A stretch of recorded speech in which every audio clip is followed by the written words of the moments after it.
in the House amendment with an amendment. The clerk will report. The senator from South Dakota, Mr. Thune, moves to concur in the House amendment with an amendment numbered 4420. Without objection. And I ask for the yeas and nays on the motion. Is there a sufficient second? There appears to be. The yeas and nays are ordered. Mr. President, I have an amendment at the desk to the motion to concur with amendment. The clerk will report. The senator from South Dakota, Mr. Thune, for Mr. Tuberville and Mrs. Blackburn, proposes an amendment number 4421 to amendment number 4420. Mr. President, I ask that the reading be dispensed with. Without objection. And I move to refer the House message to S-1383 to the Committee on Rules and Administration with instructions to report back forthwith with amendment number 4422. The clerk will report. The senator from South Dakota, Mr. Thune, moves to refer the House message to accompany S-1383 to the Committee on Rules with instructions to report back forthwith, being amendment number 4422. Mr. President, I ask for the yeas and nays on my motion. Is there a sufficient second? There appears to be. The yeas and nays are ordered. Mr. President, I have an amendment to the instructions. The clerk will report.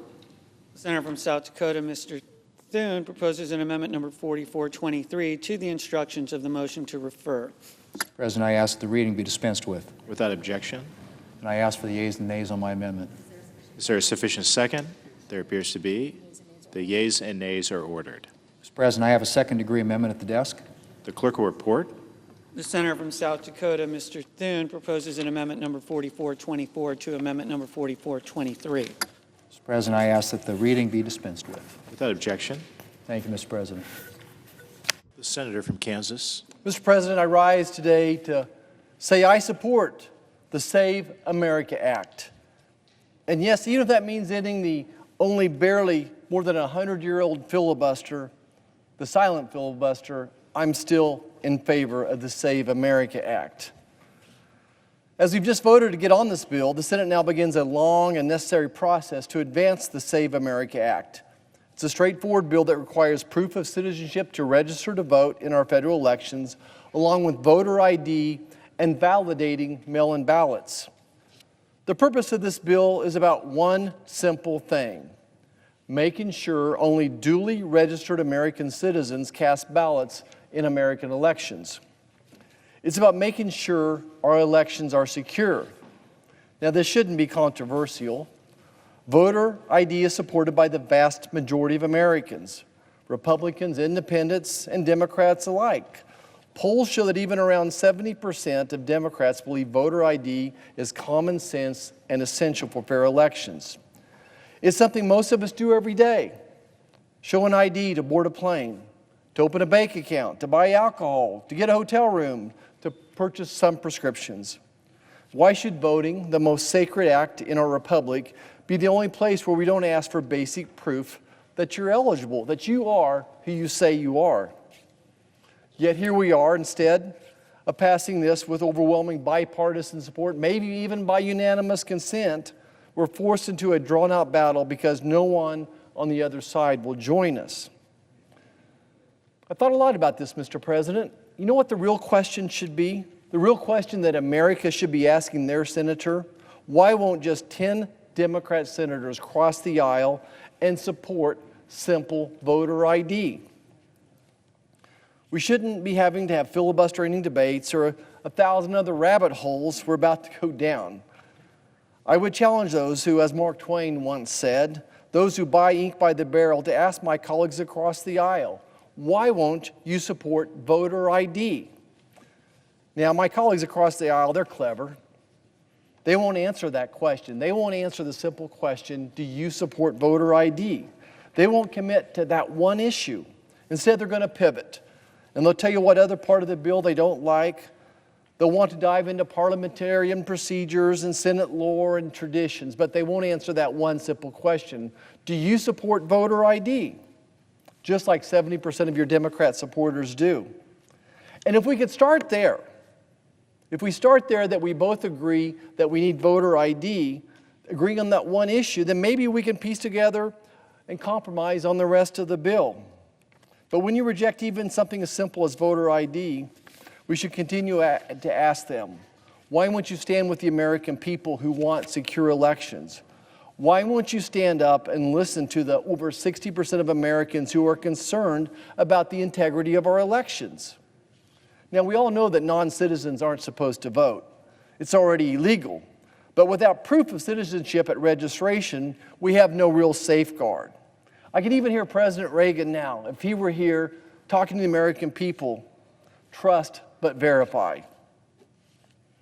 And that's what we want to do. That's really what the Save America Act is all about. It fixes all these challenges. It requires documents like a passport or birth certificate with ID, documents millions of Americans already have or can easily obtain. It protects our elections without disenfranchising a single eligible citizen.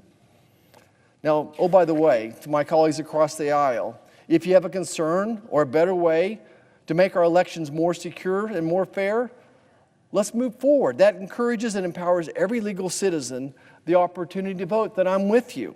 Let's work together to make our elections safe and secure. This isn't, to me at least, about politics. It's about principles. It's about fighting for the American people to deserve elections they can trust. It's about making sure that my vote counts and isn't canceled by an illegal vote. Our republic depends on it. When the people lose faith that their vote counts and only citizens decide our future, we risk everything our founders built. So I'll wrap up by saying I urge my colleagues across the aisle, listen to your constituents. Listen to the 70% of Democrats who support voter ID. Come across the aisle, let us pass the Save America Act quickly and get back to the people's business. The American people are watching. They want secure elections. They want us to protect this republic. Let's show them we can still work together on something so basic and so important. Thank you, Mr. President. I yield back. The senator from Tennessee. Thank you, Mr. President. I am going to have some comments on the Save America Act, and I think it's appropriate that we move forward on that legislation. First, I want to talk a little bit about what has happened with the Department of Homeland Security. We are 32 days into a shutdown at the Department of Homeland Security. That's a unpleasant thought for a lot of our citizens in this country. Think about our TSA workers and our Secret Service agents who are out there working without a paycheck. FEMA, the emergency management response, FEMA has been suspended as communities in Tennessee, I know Michigan, the East Coast, places where we've had these storms, they are needing FEMA and the help that is there. But no, because of the Democrats, the DHS is not funded. Now, the Cybersecurity and Infrastructure Security Agency, CISA, it's facing staff shortages, increasing risk of cyber attacks from foreign adversaries like Iran or the rest of the axis of evil, Russia, China, North Korea, and Iran. And that agency, people are not showing up for work. The Coast Guard, core operations of the U.S. Coast Guard have been disrupted. Maritime search and rescue, port security, patrols that stop drug traffickers. That has been disrupted. Why? Because our colleagues are refusing to fund the Department of Homeland Security. They have voted repeatedly to keep DHS shut down. Now, I think it's irresponsible at any time to block these programs and this department, but especially now. It is so reckless because of the elevated terror threats that we are seeing, especially from Iran, which, by the way, Mr. President, Iran is the world's largest state sponsor of terrorism. Now, you can look at what has happened since Operation Epic Fury started. You had the shooting at a bar in Austin, Texas. The attacker wore an undershirt displaying an Iranian flag. The FBI looking at that as terrorism. On Thursday, a man from Lebanon plowed a truck strapped with explosives through a synagogue in Michigan. Same day, you had an immigrant from Sierra Leone who opened fire on an ROTC class at Old Dominion University, killing one person, injuring two others. And we had some students who were able to apprehend this individual. And the suspect was previously convicted of providing material support to ISIS, but he was released early in 2024 under the Biden administration. Now, last Monday, the Justice Department charged 2 men for allegedly igniting homemade bombs outside the mayor's residence in New York City, and that was an ISIS-inspired attack. Late last month, a federal trial started against a Pakistani national who was allegedly recruited by Iran to kill a U.S. politician ahead of the 2024 election. President Trump was a potential target. Now, it is important to note these are not isolated incidences. They are part of what we're seeing as a very unfortunate trend. Over the course of his administration, Joe Biden and his administration allowed at least 18,000 known or suspected terrorists to enter our country. They had that open border. They liked that open border. They were working overtime trying to make illegal legal. And along the way, they let in 18,000 known or suspected terrorists. This does not include the more than 2 million gotaways that also came across that border without being apprehended. And I know that Homeland Security investigations are working overtime to find these individuals, to apprehend, detain, prosecute, and deport them, to get them out of this country. But there again, Homeland Security investigations have a limited capacity to work on these threats because the Democrats have chosen yet again to shut down the Department of Homeland Security. Now, one would think that addressing this issue would be important to them, but we think that they continue to say they want more restrictions on ICE. Now, what this is really about, Mr. President, is our friends across the aisle have promised their base, promised them, look, we're going to defund federal law enforcement. You leave it to us. We're going to abolish ICE. You leave it to us. We've got a plan. And their plan, it turns out, is to use not only the American people, but TSA agents, FEMA personnel, Homeland Security investigators, the Secret Service, the Coast Guard, as pawns in their political game, pure pawns. And some of the things the president has tried to work with them, they had agreed to a funding bill, then they changed their mind. And the thing that is so interesting about this, they keep talking about defund ICE, we need to defund ICE.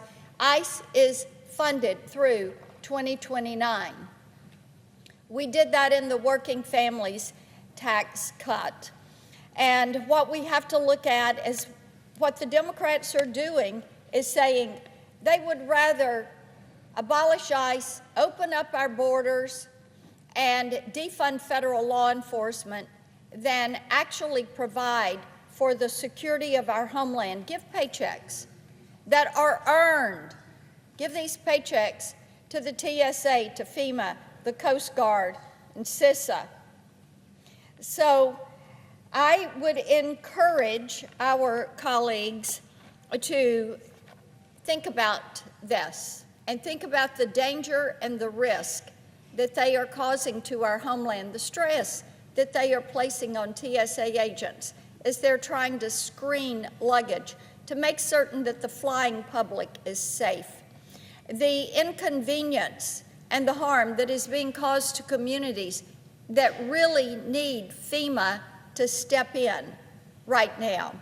And they need to think about the work that is being done in communities all across this country by Homeland Security investigations to apprehend drug traffickers, child predators, and to keep our communities safe.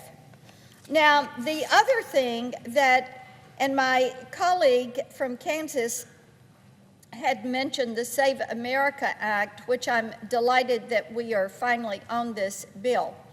This is another area where we are watching the Democrats come full display of their loyalty to illegal aliens that are in this country. I mean, they are on it. Give them a choice between protecting the rule of law and protecting U.S. citizens.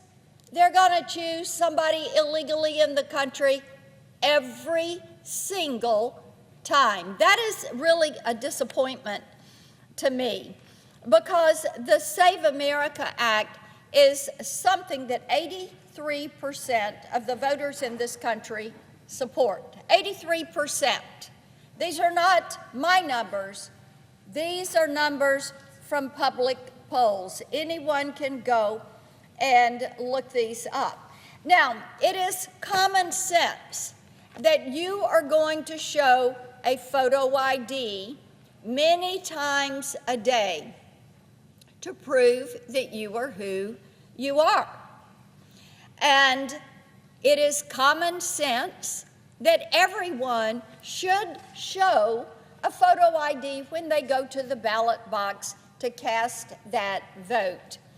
Indeed, they should be a citizen and prove they're a citizen if they're going to register to vote, thereby protecting one person, one vote, protecting the integrity of our election system.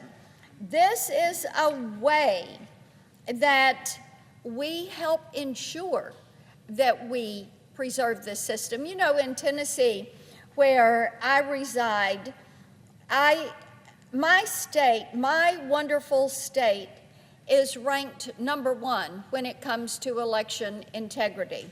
We make certain that our voter rolls are cleaned up. We make certain that voter ID is enforced. We have accurate registration lists and verification of citizenship. All common sense. If you're going to cast a ballot in our elections, be a citizen. Let's prove that you are the person showing up to cast that vote, and be respectful of the situation. You know, Mr. President, we have said, let's make it easier to vote and harder to cheat so that we protect the integrity of this system, so that we eliminate fraud, and so we preserve confidence in our election results. Well, it is just nonsensical that our colleagues across the aisle oppose this. Can you imagine that? 83% of the American people say, you're right, let's show an ID, let's be a citizen if we're going to vote. But no, our Democrat colleagues oppose it. They want to make it easier for non-citizens to cast ballots. In fact, 14 states in this country, and by the way, these are overwhelmingly blue states. 14 states do not require any documentation whatsoever to go cast your vote. Can you imagine that? You just walk up, claim to be somebody, and you vote. But you look at states like California and New York, which are home to more than 3.5 million illegal aliens combined, and that's what you're seeing, making it easier to cheat, making it easier for non-citizens to vote. You know, I think that you look at these issues and you realize that our friends across the aisle, Mr. President, they might have been picking the wrong fight. People want DHS funded. They want the Save America Act passed. They want the integrity of our elections to be protected. And I think it is imperative that we come together on this floor and that we pass the Save America Act and make certain that we know who is voting and that they are a citizen. Mr. President. The senator from Texas. Mr. President, later this year, American citizens across the country will exercise one of their most valuable and sacred rights, the right to vote. A right that has been hard-earned and fought for from the founding generation of our republic to today. And how was the right to self-government, the right to vote, secured? It was secured by American colonists who rejected the royal edict and hurled tea into Boston Harbor, declaring no taxation without representation. It was secured by ordinary men who seized their muskets and fired the shot heard round the world at Lexington and Concord. It was secured by Continental troops who marched to the fields of Saratoga and the coastline of Yorktown, repeating those immortal words of Patrick Henry, "Give me liberty or give me death." For nearly 250 years, Americans have cast their votes for leaders at every level, from local officials to state representatives to the President of the United States. Every member of this body is here today because we were elected fairly and honestly and given a mandate by our constituents to serve them here in Washington and to protect the liberties and freedoms our founders fought to preserve. The power of the ballot box determines the course of our nation, the history we are writing, and the freedoms that we continue to defend. And while no single ballot in isolation may seem decisive, together, the votes of the American people shape the course of our nation and the course of history. But it is worth remembering that our voting system did not begin as it exists today. When this nation was founded, the right to vote was limited, and over time, through debate, sacrifice, a bloody civil war, and constitutional amendment, the right to vote was quite properly expanded. The 15th Amendment prohibited denying the vote based on race. The 19th Amendment guaranteed women the right to vote. And the 26th Amendment lowered the voting age to 18. At every stage of our constitutional amendment process, the goal was the same: to ensure that the right to vote belonged to American citizens and that it was exercised with integrity. And while our system has evolved, one principle has remained constant. Elections reflect the will of the American people. For a right so sacred, for a privilege so hard fought, it is shocking, it is tragic, how neglected and vulnerable the protection of our elections has become. That is why I'm here today on this very floor, urging the members of this body to pass the Save America Act. It says that when you register to vote in a federal election, you must provide proof that you are a citizen of the United States, and you must provide photo ID to vote. In simple terms, that's it. This is not some radical, politicized, or weaponized piece of legislation designed to restrict Americans from voting.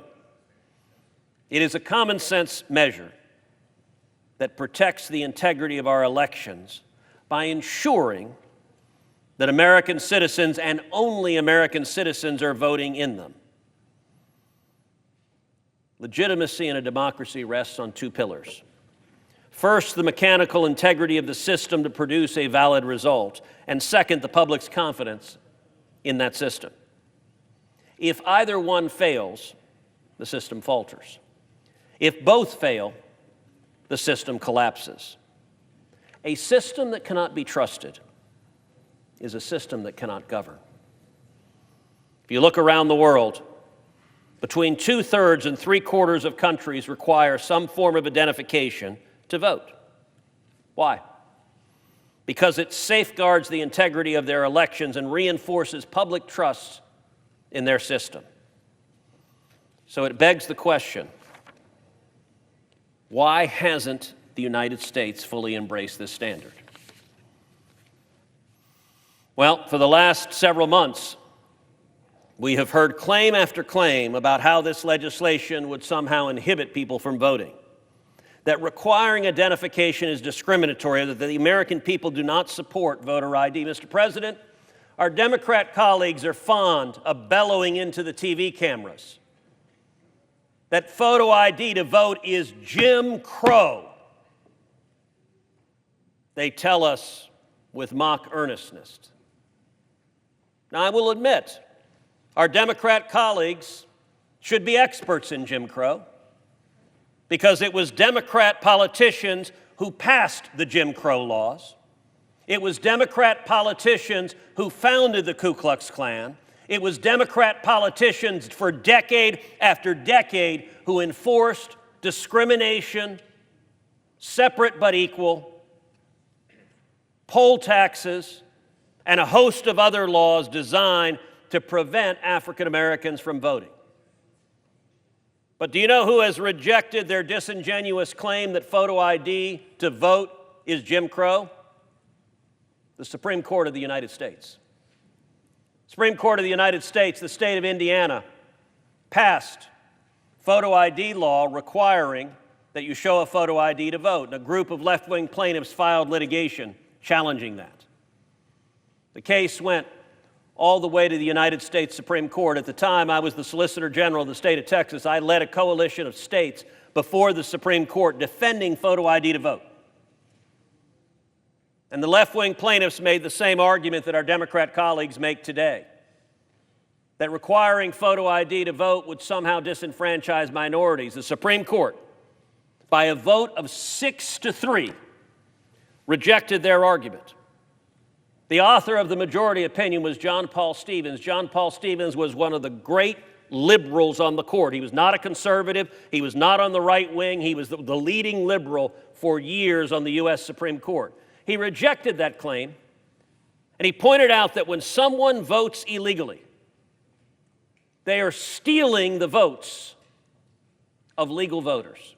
They are stealing the votes of American citizens. The Supreme Court explained that when photo ID laws have been implemented, minority participation in the election goes up, not down.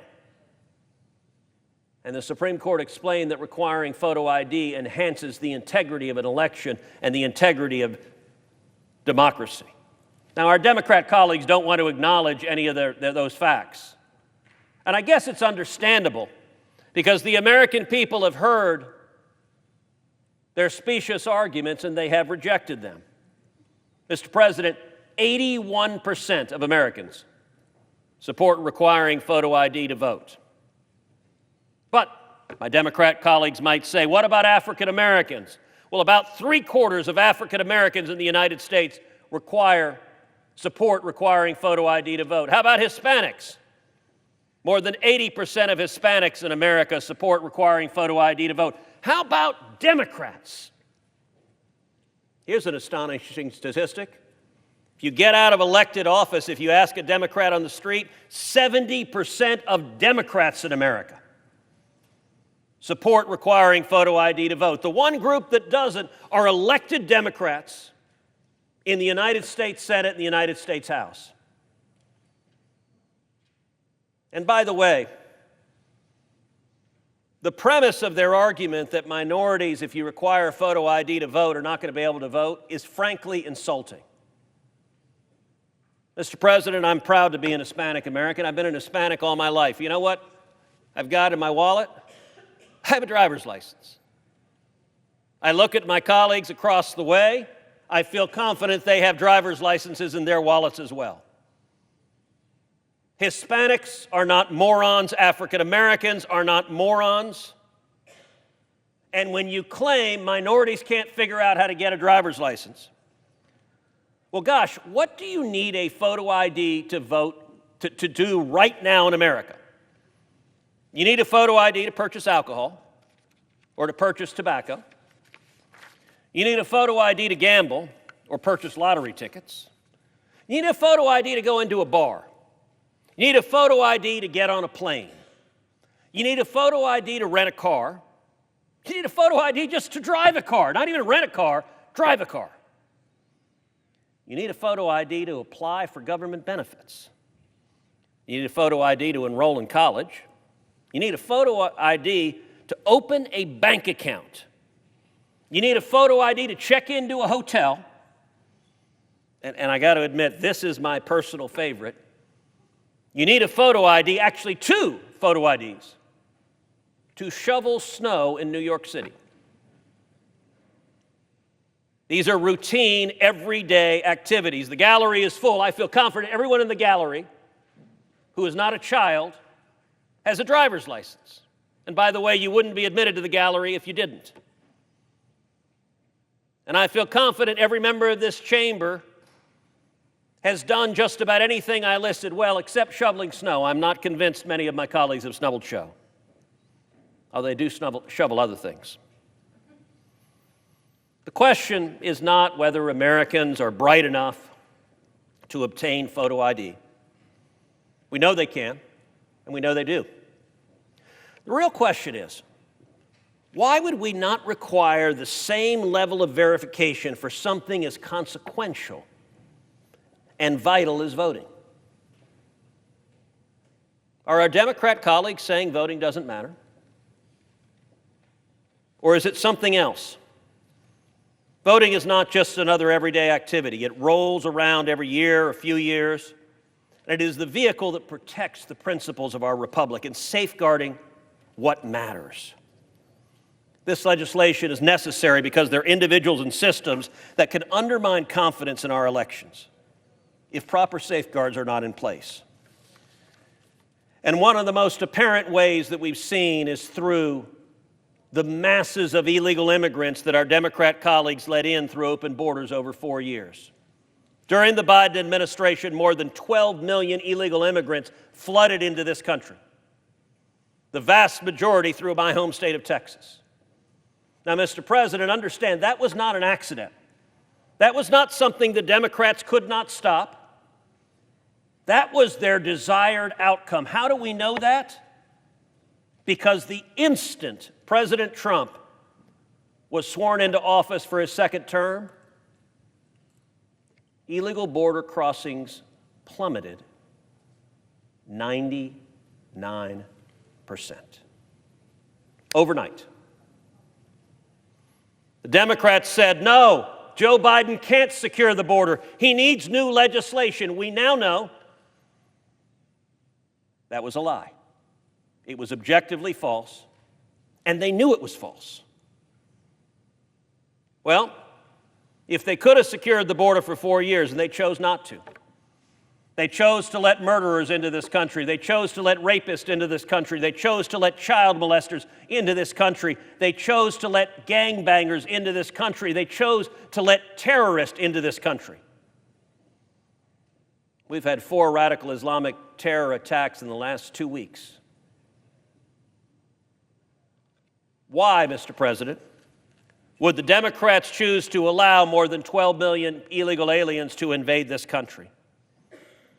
And I'm going to suggest the obvious reason. Because the Democrats look at those illegal aliens and they want them to cast vote for Democrats in federal elections. Why are the Democrats lined up and say, no, no, no, under no circumstances should we test to see if you're an American citizen. Under no circumstances should we require photo IDs. You know, there was one activist a few years ago who filmed himself going into a D.C. polling place. D.C. polling place said, "Sir, what's your name?" And he said, "My name is Eric Holder." Now, this activist was not the Attorney General of the United States at the time. But yet, D.C. handed him a ballot and said, "Mr. Holder, please cast your vote." The Democrats are lined up in this chamber because they want our elections to be insecure. They want voter fraud to be rampant and to be easy.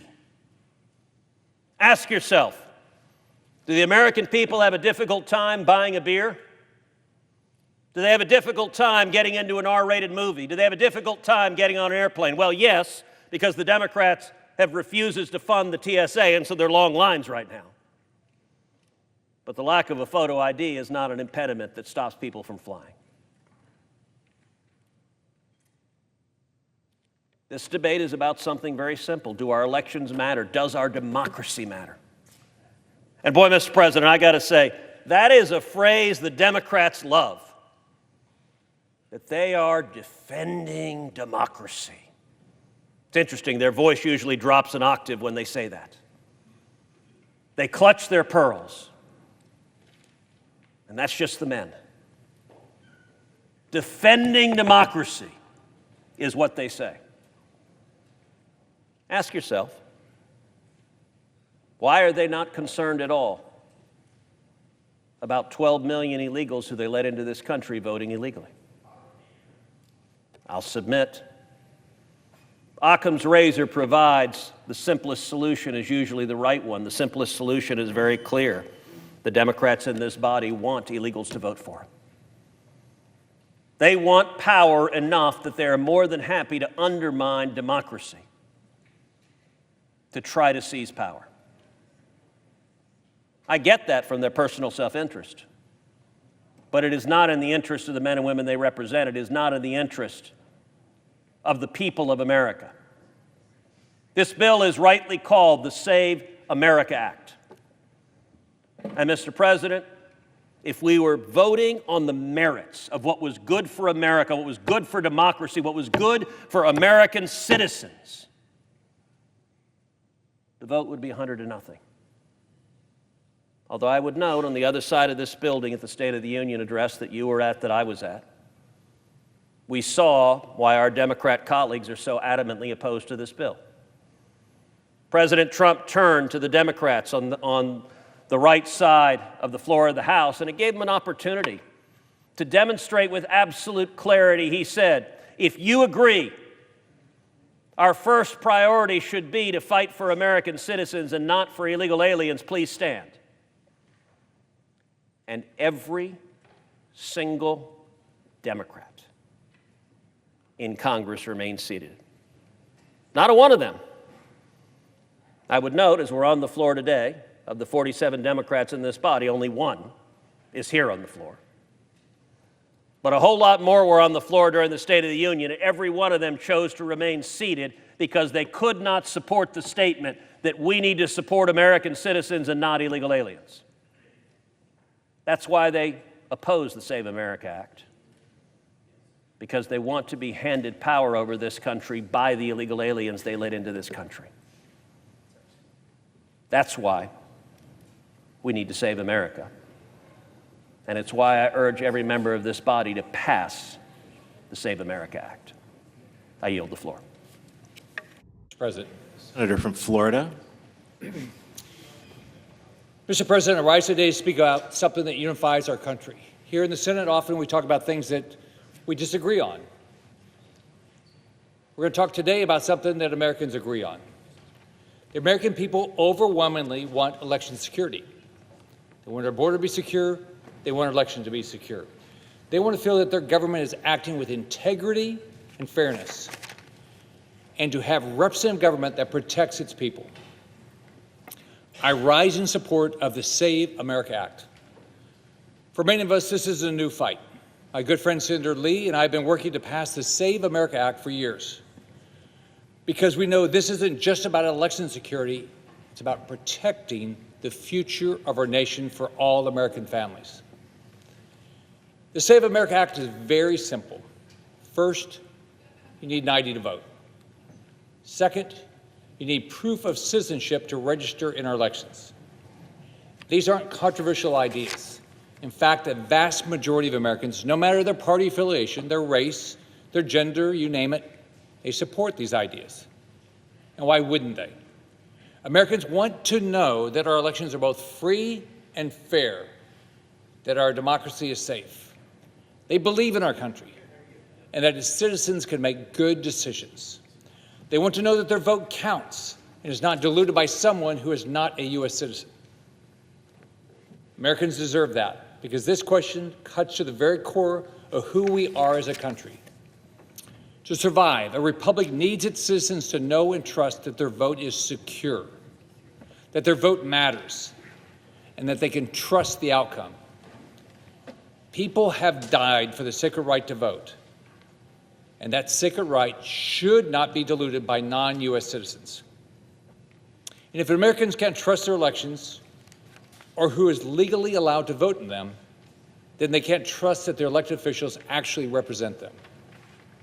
Yet somehow, congressional Democrats funded by George Soros and forever cowering to the radical left are ignoring the will of the American people. The minority leader tried to say this bill was a, quote, dagger at the heart of our democracy, even though the mayor of the largest city in the state he represents requires not one, but two forms of ID just to shovel snow. I'd say not passing this bill and allowing illegals to vote and the integrity of the election to be undermined is the real dagger. That's why the Save America Act is crucial. The fact is, so much of what Democrats are saying about this bill simply, it's not true. Democrats are lying to all of us, and they know it. It's the same tired playbook they've tried time and time again. So let's unpack their arguments. You're going to hear them say this is Jim Crow 2.0. Yep, that's right. We have once again reached the point where Democrats claim the thing that they don't like is racist. It's wrong, it's insulting. And the Democrats know it. Everyone knows it, but they hope the American public won't notice. And here's why this is so wrong. What Democrats are really saying is that the 83% of Americans who support voter ID laws are all racist. And let's remember, it was the Democrats who passed Jim Crow laws, not Republicans. Everyone who is paying attention can see what they are doing.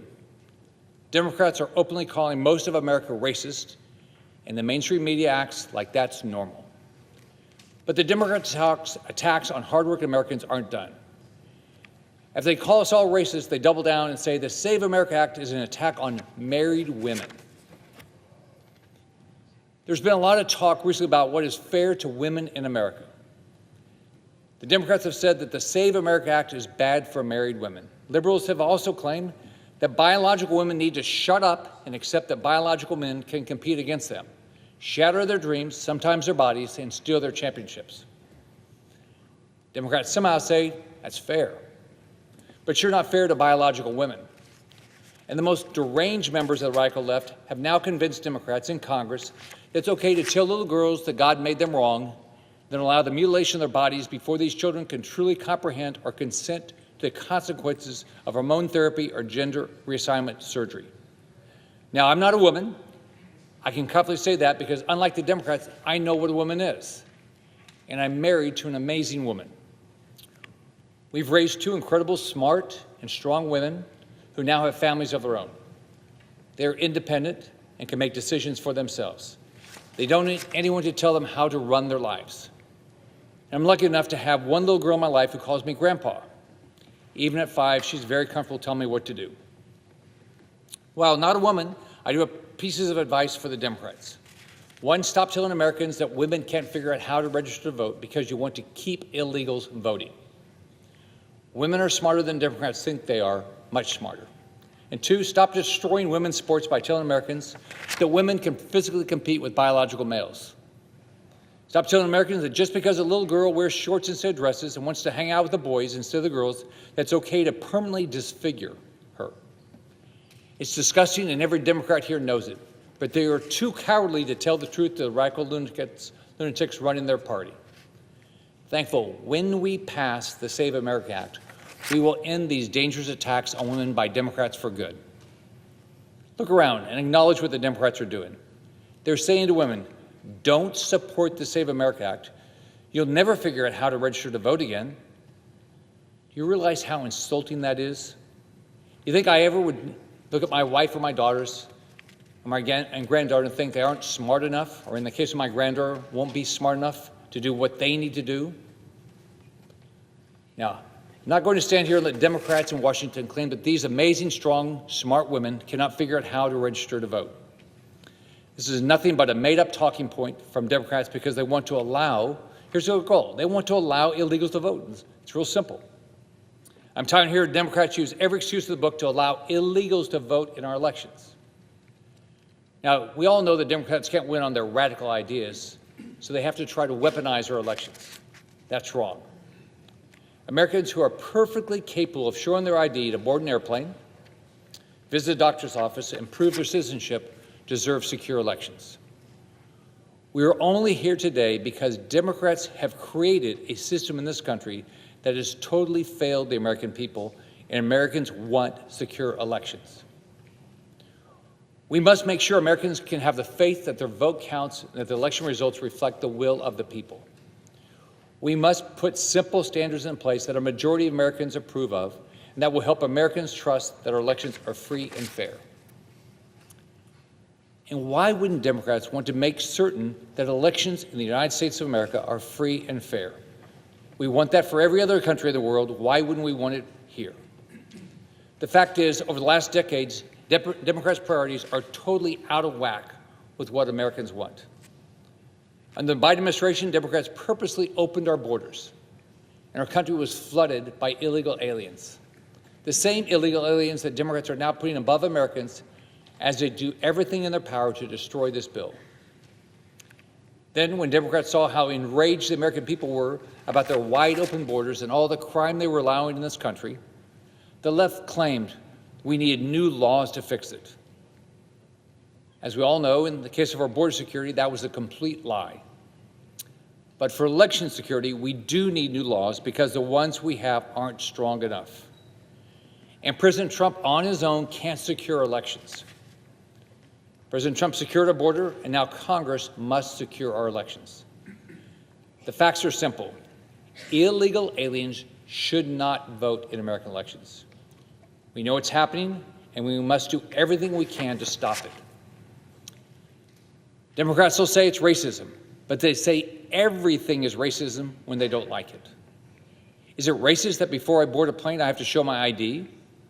Is it racist that in order to buy certain medicines, apply for a job or a bank account, check into a hotel, rent a car, purchase a lottery ticket, order a drink at a bar, or get into the DNC convention, or shovel snow, for goodness sake, that we as Americans have to show ID? Absolutely not. And anyone telling you otherwise is lying. Here's my simple question for Democrats. Why should voting in our elections, something that dictates the direction of our country and is essential to building trust in government, have a lower ID standard than buying a six-pack of beer or a lottery ticket? The answer is simple. It shouldn't. When the minority leader isn't calling minorities and women too stupid to show ID and register to vote, he's claimed that we can't pass this bill because President Trump is trying to rig the elections. He's lying, and he's telling on himself. The minority leader and Democrats think that stopping illegal aliens from voting in American elections is rigging the system. Now, that's a remarkable thing for them to admit. But when they tell you who they are, we have to listen. What's clear to me is Democrats don't think they can win. They don't think they can win unless we allow people who are not legally allowed to vote to cast a ballot. Clearly, the minority leader is more concerned about what passing the Save America Act would mean for his future as majority leader than he is about election security. faith in our democracy, are delivering for the American people. Democrats, George Soros and the radical left will try to convince you that their opposition to this bill is about fairness and integrity. It's about protecting American democracy.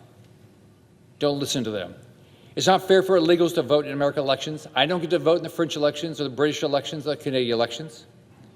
It's not fair to let men compete in women's sports. It's not fair to allow the mutilation of children with gender reassignment surgery for minors. The fact is that fairness, integrity, and our future are on the line. It's this bill that will protect them. It's what Senator Lee and I and so many others are fighting for today as we once again call on this body to pass the Save America Act. I urge my colleagues to support it. I yield back my time.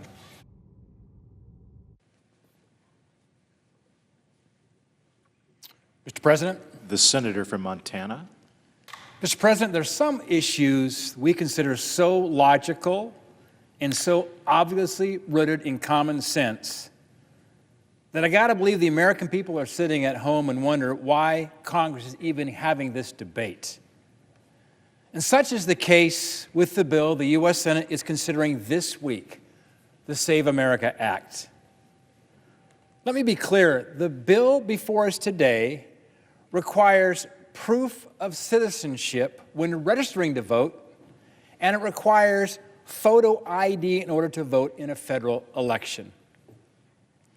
If you come to my office here in Washington, D.C., you'll see fairly quickly I'm an avid outdoorsman. There's a lot of hunting and fishing pictures on the walls that say a lot about the great state of Montana. As many know, Montana has some of the very best outdoor recreation in the country, even the world. Hunting, fishing, backpacking, you name it.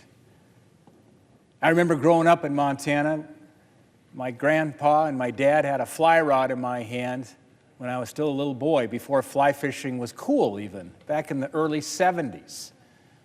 I remember fly fishing before Brad Pitt discovered it with Robert Redford and made the movie A River Runs Through It. And do you know, if you want to fish in Montana, you want to fly fish, if you want to get a tag to hunt, you want to shoot a mule deer or an elk or a whitetail, you know what you need to get a tag, to get a fishing license? You got to produce a valid ID. To go fishing, you need a license. And to get a license, you need a valid ID. Now, nobody has a problem with this when it comes to America's great outdoors. So why does the left protest so hard against ID requirements to vote? It is explicit law that only American citizens can vote. And all Americans have an ID or the ability to easily obtain one. The right to vote and participate in democracy is a core principle of this great country. It is what gives us our freedom. It's what gives us a voice. But when election integrity is compromised, our institutions suffer. And the people don't trust the outcome of elections or their government anymore. And that is why 95% of Republicans and 71% of Democrats support having voter ID. It's truly that bipartisan. I'm not sure there's a more bipartisan issue right now facing us in Washington. People want to restore trust in their elections and their government. So why is this so hard? I'll tell you why it's so hard. Our friends on the other side of the aisle are captive to their radical base. I grew up as the grandson of a Democrat in Montana. My dad was a Democrat growing up.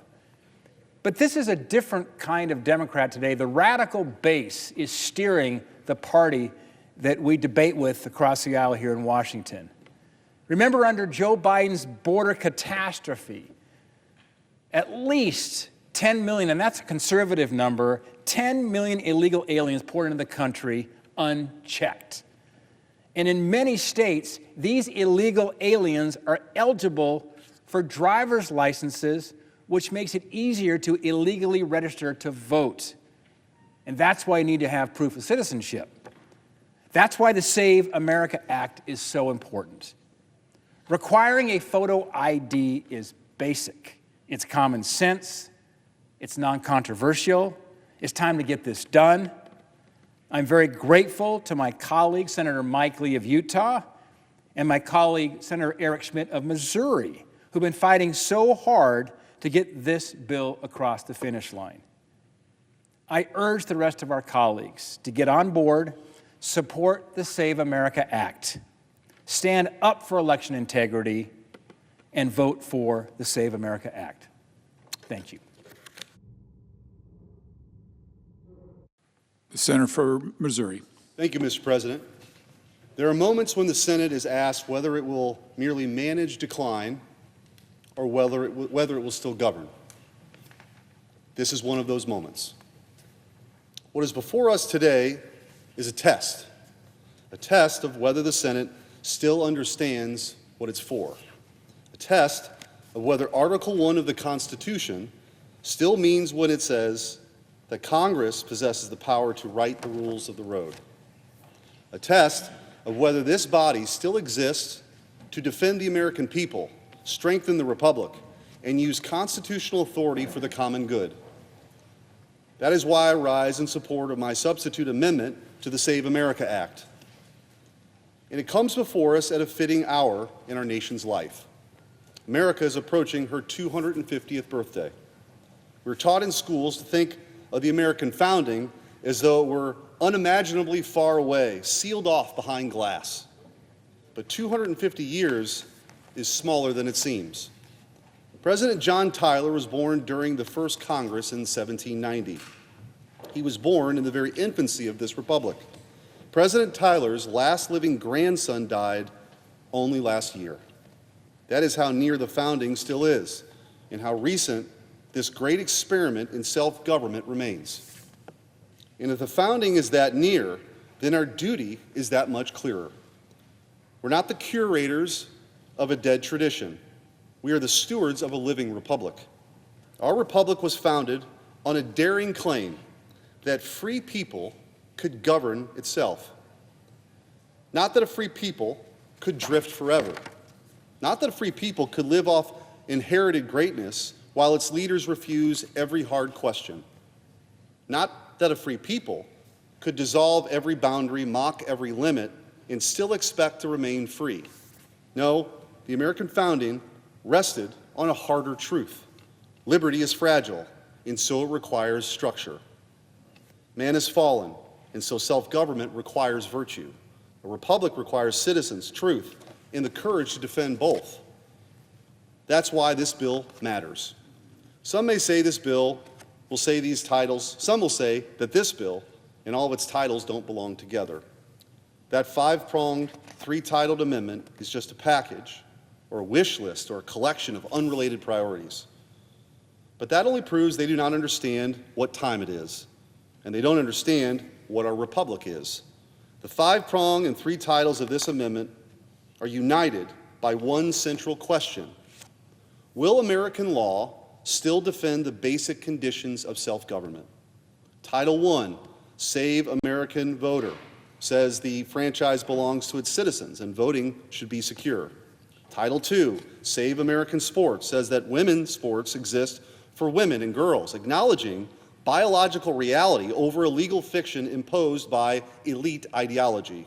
Title III, Save American Children, says that children should be protected from irreversible harm, not handed over to the appetites, fashions, and confusions of the age. Citizenship, reality, responsibility. Those are the basic truths a nation must defend if it intends to remain a nation. Let me begin with Title I. A republic has the right to distinguish citizens from non-citizens. That should not be controversial. That should not even be difficult. The vote is not a global entitlement. The vote is not a participation trophy for anyone who happens to cross our borders. It is one of the central privileges and duties of political membership. If citizenship means anything, it must mean something here first. That is why requiring proof of citizenship to vote in federal elections is foundational. It is a minimum requirement. It is so common sense in a self-governing nation because a people that cannot say who belongs to the polity cannot remain a polity at all. The same is true for voter identification. We're told endlessly that asking a voter to identify himself before casting a ballot is somehow oppressive, somehow unreasonable, somehow outside the bounds of democratic decency. The American people know better. That's why over 80% of American voters support voter ID. Identity verification is ordinary, in every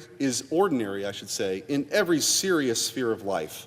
We require it for small things, for lesser things, for trivial things.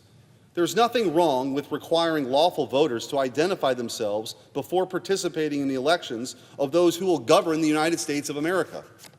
Honest elections require lawful voters, lawful ballots, and lawful verification. And then there's the question of mail voting. For too long, this country has been told to accept a system of mass mail-in voting as though it were the settled inheritance of the American Republic. It is not. In its current form, mass mail-in voting is a modern phenomenon, and in many places, it is a direct holdover from the COVID era. COVID is over. The emergency has passed. The extraordinary accommodations of that period should not become the permanent architecture of American elections. For most of our history, the presumption was simple. If you could vote in person, you voted in person.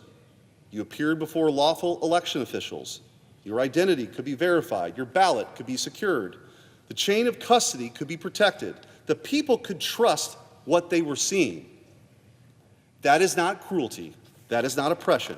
That is what Republican government looks like. Now, of course, there are those who are unable to vote in person, and they should be helped. Military voters should be helped. Individuals with disabilities should be helped. Those who are sick should be helped. Caregivers with real burdens should be helped.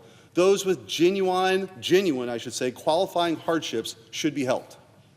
But accommodation should remain the exception, not the organizing principle of the whole system, because voting is not a consumer transaction. The highest values in election administration should be on legitimacy, public confidence, and trust. Not so long ago, even Democrats shared these values. The Carter-Baker Commission, formed by former Democrat President Jimmy Carter and former Republican Secretary of State James Baker III, made many of the recommendations that my amendment promotes: voter ID, proof of citizenship, and limiting mail-in balloting.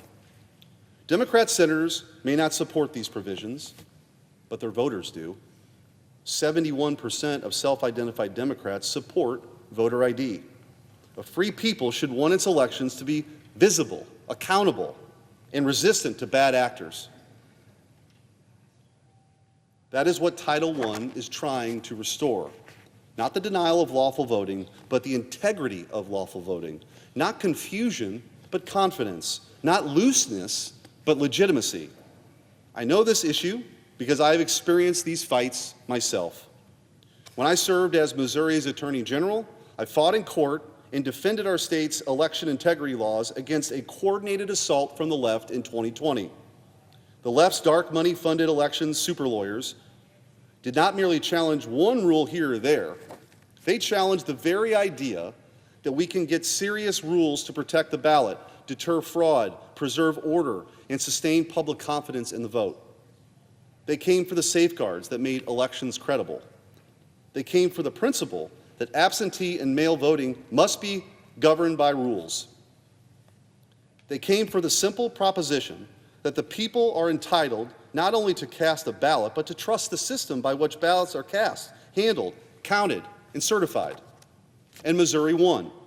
We defended the truth that election law is the framework by which free people govern itself. Election law isn't the arcane inconvenience to be brushed aside whenever the left sees a tactical advantage. We defended the proposition that deadlines matter because finality matters. We defended ballot security because legitimacy matters. We defended verification requirements because public trust matters. We defended the authority of the people acting through their laws to insist that elections be honest, orderly, and worthy of confidence, and Missouri won. That fight has taught me something I've never forgotten. The fight over election integrity is about more than mechanics or procedure. Rather, it's about whether we still have the moral confidence to defend the elementary conditions of self-government. Because once every safeguard is treated as suspect, once every verification measure is denounced as oppression, once every effort to secure the ballot is caricatured as hostility to democracy, what is really under attack is the public's faith that elections are fair, lawful, and real. So when I speak today about voter ID, proof of citizenship, and limits on mass mail voting, I do so from experience. I've fought these battles before. I've seen the pressure campaign to dissolve the rules that protect the vote. I've seen how quickly common sense is denounced when it stands in the way of ideological ambition. I've seen when the public officials are willing to stand firm, and when you do that, you can win. That is what Title I and Saving American Voters is all about. It's not extreme, it's not novel. It's the restoration of an old and necessary principle that in a republic, the vote must be lawful, secure, and worthy of confidence of the American people. Now let me turn to Title II. If the law cannot defend women from men acting as women, it cannot defend reality. Women's sports exist because men and women are not the same. That is biological reality. It is moral reality. It's the plain reality on which fair competition depends. And when the law refuses to recognize that reality, the category of women's sports becomes fraudulent. Girls are told to surrender fairness. They're told to surrender privacy. They're told to surrender safety. They're told to surrender recognition. And they're told to do all of this so the ruling class can flatter itself for its own moral sophistication. The state has no right to impose that sacrifice. I have 2 daughters. They both love sports. But this is more than just about sports. It's about whether the law is still going to reflect reality or whether it will be conscripted into enforcing a falsehood. It is about whether a civilization still possesses enough moral confidence to say, what is the truth? And that's not cruelty. It's about whether we still believe that girls deserve a realm of fair competition that is actually their own. A serious republic does not ask girls to bear the cost of elite confusion. A serious republic tells the truth about the world and builds laws on that truth. That is what Title II does. Now let me turn to Title III. A decent nation protects children. Children are not ideological property. Children are not experimental material. Children are not raw material for the ambitions of activists, for the cowardice of institutions, or for the self-indulgence of adults who've forgotten the law exists first to defend those who need protection. There are lines that a humane society does not cross. Irreversible medical interventions on minors for ideological ends are one of those lines. A child in distress needs guidance, protection, patience, love, stability, truth. A child in distress does not need a civilization so morally exhausted that it answers confusion with scalpels, sterilization, and permanent medicalization. The burden of uncertainty should favor preserving the child, not fundamentally remaking the child. Too often our ruling class have preferred euphemism to honesty here. We're told this is compassion. We're told this is care. We're told that the enlightened position is to ratify distress with irreversible harm. It is not compassion to mutilate what cannot be restored. It is not compassion to medicalize what may pass. It is not compassion to turn children into lifelong patients before they're old enough to understand what is being taken from them permanently. That is not mercy. It is cruelty masked in liberation. A republic worthy of the name protects children from adult passions, from ideological capture, and from the fashionable madness of the age. That is what Title II is trying to do. And that's why these 3 titles belong together. because this amendment is more than a list of 80-20 issues that the American people are demanding. The Save America Act is the defense of the elementary truths on which Republican life, small r, still depends. America belongs to its citizens.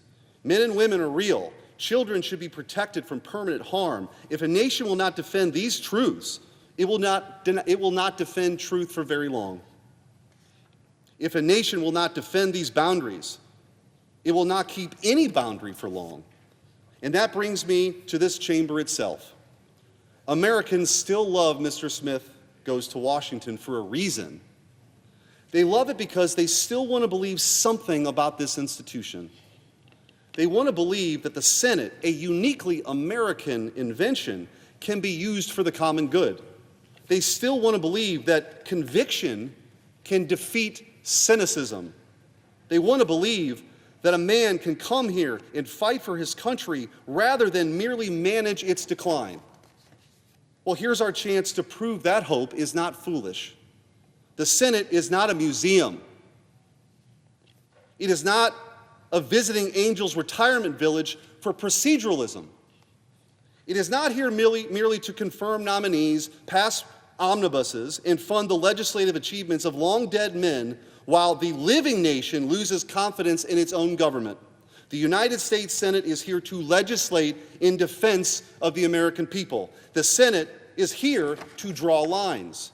The Senate is here to make judgments. The Senate is here to govern. So the question for this chamber is really simple. Are we here to govern or merely preside?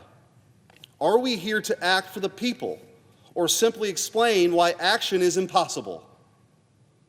Are we here to use power rightly or merely to congratulate ourselves for the restraint while the country pays the price? Because the stakes here are plain. We see distrust in elections. We see the collapse of moral clarity.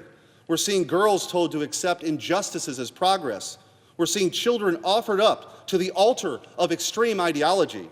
We're seeing a governing class that refuses to draw any line until the line has already been erased. And republics don't usually fall in one dramatic stroke. They weaken when truth is no longer defended. They weaken when citizenship is diluted. They weaken when institutions lose the will to govern. They weaken when elites ask ordinary people to live under conditions they themselves know are disordered. They weaken when men without chests hold positions requiring virtue and enterprise. That is what this debate is really about. It's about whether the country still defends first principles. It's about whether the Senate understands what time it is. It's about whether constitutional power can still be used for the common good. And as America approaches her 250th birthday, that question becomes even more urgent. A republic approaching its quarter millennium should not be content merely to remember greatness. It should show that it still knows how to govern itself. It should show that it still has the strength to defend citizenship. It should show that it still has the courage to defend women. It should show that it still has the decency to defend children. Article 1 is supposed to be the branch of action. This body exists to do more than simply fund legislative achievements of long-dead men. The legislative power exists to make judgments, draw lines, and defend our country. The Senate should prove that it still understands that duty. So pass this bill to restore integrity to federal elections. Pass this bill to defend women and girls. Pass this bill to protect kids. Pass this bill to show the American people that we can still act in the defense of the American people. Pass this bill because these are common sense reforms. Pass this bill because Americans are tired of being told that their most basic moral instincts are somehow beyond the pale. Pass this bill because a nation serious about the future doesn't apologize for governing itself. Pass this bill because America at 250 should be more than some commemoration. It should be a renewal. The age of excuses should end. The era of drift should end. The Senate should act, and the Save America Act should pass. Mr. President, I yield the floor.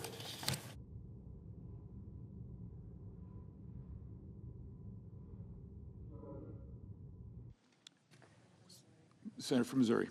Mr. President, I ask unanimous consent that the next 60 minutes be under control of the Democrat leader or his designee, followed by the next 60 minutes by the Republican leader or his designee, and finally the next 60 minutes be the Democratic leader or his designee, and following that, the majority leader or designee be recognized. Without objection. Mr. President.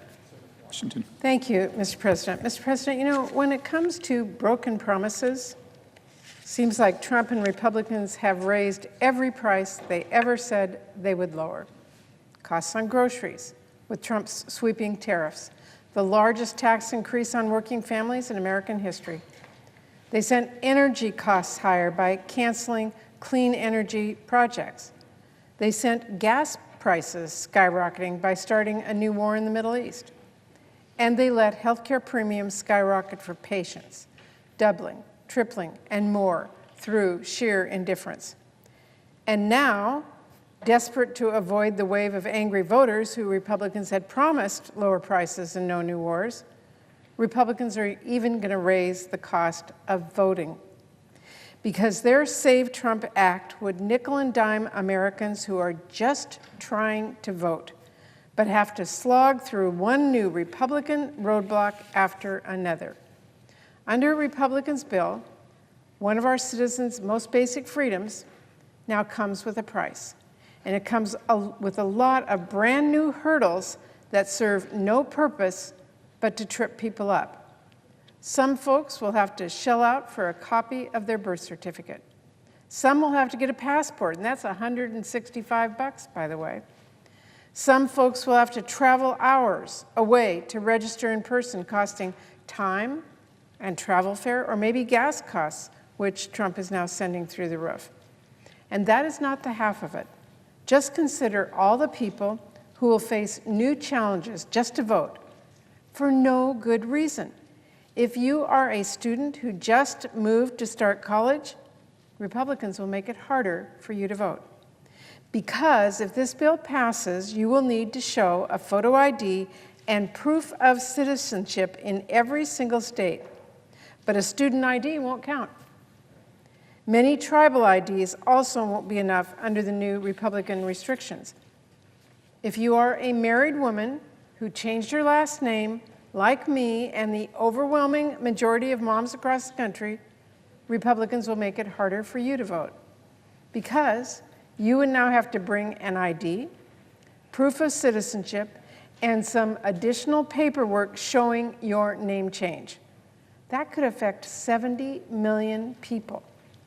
If you are a senior who just moved into a new nursing home and has mobility issues, Republicans will make it harder for you to vote. Because you can no longer just register online or by mail, you now have to show up in person to show your papers.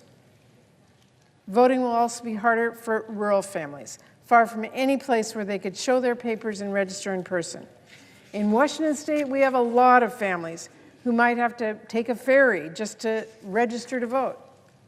Or heaven forbid, you're someone living abroad, maybe working for an American company or working at a nonprofit or even serving our nation as a diplomat. You might just have to buy a flight all the way back home so you can register. And the inconvenience doesn't stop at registration, because Republicans will make voting by mail harder for everyone as well. They are going to require you to photocopy your ID when you apply for that mail-in ballot. And then they are going to require another photocopy when you send in your mail-in ballot. At least as long as Trump doesn't get his wish to scrap mail-in voting altogether. And if you are someone who doesn't know where your birth certificate is, or doesn't have easy access to it, or if you are one of half of Americans who doesn't have a passport, that's 146 million people, you're going to have to pay fees and fill out a lot of paperwork. And what is the Republican plan for when the State Department gets flooded with record-breaking number of passport applications, by the way, because there is no money for surge capacity in this bill? What are Americans supposed to do when their paperwork gets delayed for weeks on end, or heaven forbid the president just slow walks it? And by the way, under the Save Trump Act, there's a perfectly awful chance that you do everything right and still get robbed of your vote by Republicans. Because this bill pushes states to rely on a DHS verification tool that just frankly is a dumpster fire. States that have tried this got results with huge errors, where DHS was wrongly saying many citizens were not citizens. The Trump administration tool has already wrongly advised states to purge lawful voters from their voter rolls. But the biggest problem with this bill goes to its roots, because the biggest problem is that Republicans' whole premise is built on a lie. Trump has been lying for years now about our elections, lying about winning in 2020, lying about winning in states like California, lying about crazy conspiracies that have been debunked time and time again. He's been debunked by Republican election commissioners. He has been debunked by thorough news investigations and carefully conducted audits. He's been debunked by million-dollar legal cases where other liars were sued for defamation. That has not stopped Trump. And instead of calling out the lies, like so many of them once actually did, first Republicans just started ignoring this, and then they started normalizing them, and now many of them are repeating these lies and conspiracies. Mr. President, our elections are free and they are fair. That is beyond question. Anyone who values our democracy should be shouting that from the rooftops. But instead of defending our democracy, instead of defending our elections from misinformation and conspiracies and a president who has stated quite directly he wants to take control over the elections, Republicans are joining Trump in the same sort of ruse he pulled to rile people up on January 6th. The biggest fraud here is Republicans who know their agenda is unpopular, Republicans who know that when entrusted by the voters to fulfill their promises, all they have done is break them, raising prices, starting new wars. Republicans who know they will not keep their majorities in a free and fair election, so they're pushing for this bill instead.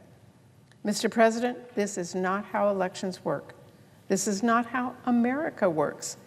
In this country, we fight for change with our voices and our votes. And if Republicans think for a second Democrats will let them take away people's votes, they better buckle up, because you can bet we will use our voices to block this bill for as long as it takes. Thank you, Mr. President. I yield the floor. President. Senator from Minnesota. Mr. President, I rise today to join my colleagues in standing up to protect Americans' constitutional right to vote and to fight back against this administration's most recent attack on access to the ballot box.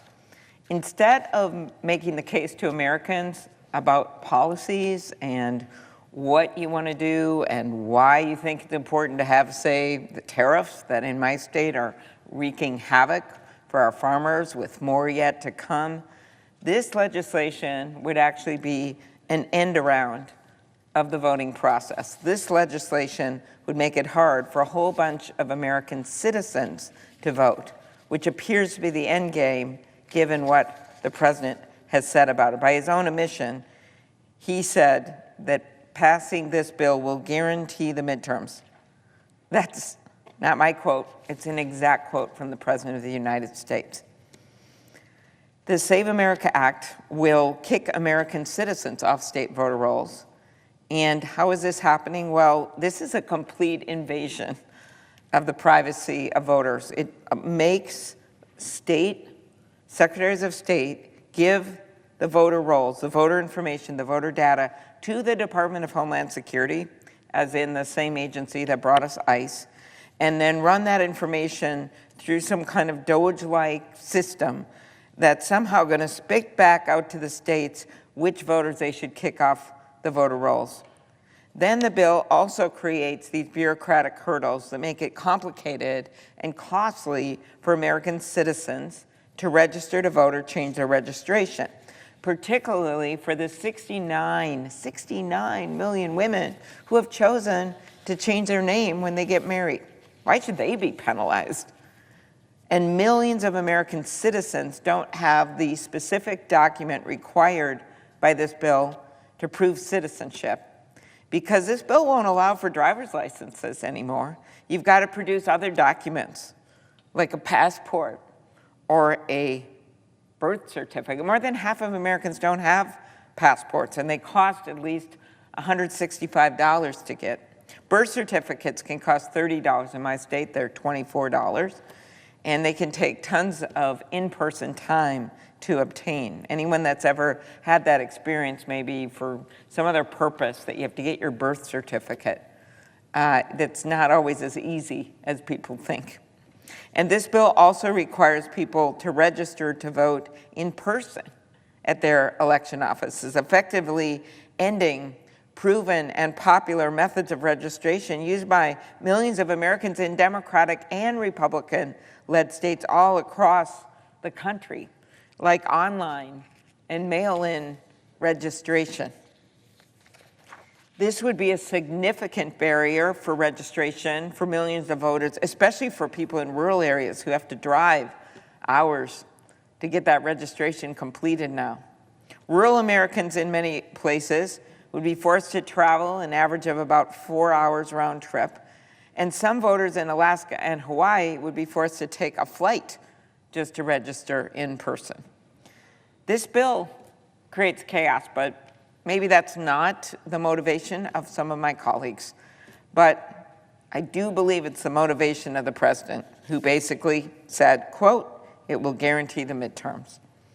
It's designed to make it harder for American citizens, certain American citizens, to vote. It's designed to undermine mail-in voting and lay the groundwork for this obsession that the president seems to have with banning mail-in voting, while in some states it is actually the prevailing way that people vote, including a number of red states, as the presiding officer is aware.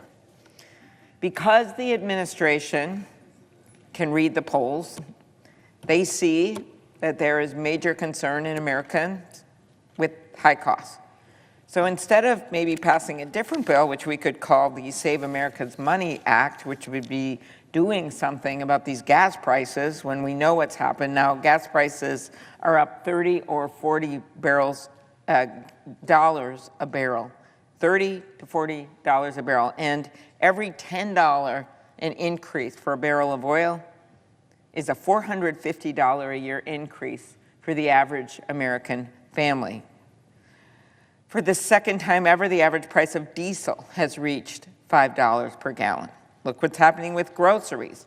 Electricity prices up an average of $110 last year on Americans' bills. Healthcare costs continue to skyrocket. So there's things we can do. We've got a bipartisan housing bill we just passed the Senate that need to get passed in the House. We have some permitting bills. I was long a supporter of Senator Manchin's proposals on permitting. We could get that done. We should be adding energy to the grid. This idea that somehow we're going to think that North Dakota wind is bad in a pretty red state, and then ban grants that would have brought that wind, which was good for North Dakota and Minnesota, to Minnesota with a power company in northern Minnesota. That's one of the grants that had gotten singled out and I think has just recently gotten released. All that stuff are things that we could do to help Americans with their costs. So we should be working on the Save Americans Money Act instead of this. So I urge my Republican colleagues to change course and stand with us and stand up for the fundamental right to vote. That always used to be bipartisan. And the idea that you're going to make all these people re-register or register with a expensive passport or birth certificate, that they can no longer use their driver's license, that their private voter data is sent to Homeland Security to go through some Elon Musk designed computer system, is not what people want in this country right now. Thank you, Mr. President. I yield the floor. Mr. President, the average price of a gallon of gas in New Jersey right now is $3.68. A month ago, it was $2.94. In that month, we've started a war with Iran, a war that this administration doesn't have a plan to end, a war that has cost 13 American lives and has injured hundreds of others. That is putting America's reliability as a partner further in doubt and driving up costs across the board at a time when costs are already too high for most Americans. Now, what are we doing about this crisis and trying to address it? What are we doing to drive down the costs that the American people are demanding that we take on? What are we doing to make it easier for Americans to pay their bills and to be able to provide for their families? We are here on the Senate floor today debating a bill that Donald Trump wants because he's afraid. He knows that he's at the weakest point of his presidency. His approval numbers are way down, and in a little more than 230 days, voters will go to the ballot box for the midterm elections. So instead of working to lower costs, instead of ending this war and getting gas prices down, instead of focusing on working families, Donald Trump has Senate Republicans here to peddle a bill because, in his words, quote, it'll guarantee the midterms. A bill, by the way, that, again, to quote Donald Trump, says, quote, supersedes everything else. A bill that Trump says he would, quote, close government to ensure it passes. So clearly we see something that is not that what the American people want to see get done, not of benefit to the American people at a time when they're demanding that we take on high costs of living, but instead something that's good for Donald Trump. So while you're cutting back on driving because gas prices are skyrocketing, and you're seeing prices at the grocery store go up because it's a lot more to transport food, and you're rethinking that vacation because the CEO of Delta just said airline tickets are about to go up too, Donald Trump and congressional Republicans are focused on passing a bill that, again, drives up your cost. The Save America Act is an awful bill, and I'll talk a little bit about this bill in a moment. But what this bill represents at its core is Donald Trump's extreme agenda when it comes to elections. It's an election that is built to, in Trump's own words yet again, quote, guarantee the midterms. Said that Democrats won't be able to win for 50 years if this goes through. He is saying the quiet part out loud about why he is doing this. And that's because his agenda has three core tenets. Number one, let the billionaires buy the elections. Number two, let politicians pick their voters. And number three, price people out of voting. Now let's start with the insane amount of big money in our politics today. Now, according to a report last year by the Brennan Center, the amount of dark money spent in federal races in 2024 was nearly $2 billion. That is hard to imagine, just unfathomable amounts of money being poured into our elections right now. It is nearly double what it was just 4 years prior in 2020. Now, that dark money represents a real threat to the integrity of our elections. A report published last month by the Campaign Legal Center highlights the way that the super rich can use our weakened campaign finance laws to basically bribe public officials. The report exposed the story of a man named Velutini, a Venezuelan billionaire who was charged with criminal bribery and was later pardoned by Donald Trump after his daughter gave $3.5 million to a Trump-supporting super PAC. These kinds of straw donor actions can take place when we have a campaign finance system that has been built for corruption. That's exactly what we're seeing. A system working exactly how it's supposed to, which is marginalizing the American people and average working families and lifting up the power of billionaires and corporations. It's a system that has been built so billionaires can buy the candidates they want. And if they get into trouble, they can buy themselves a get-out-of-jail-free card, literally.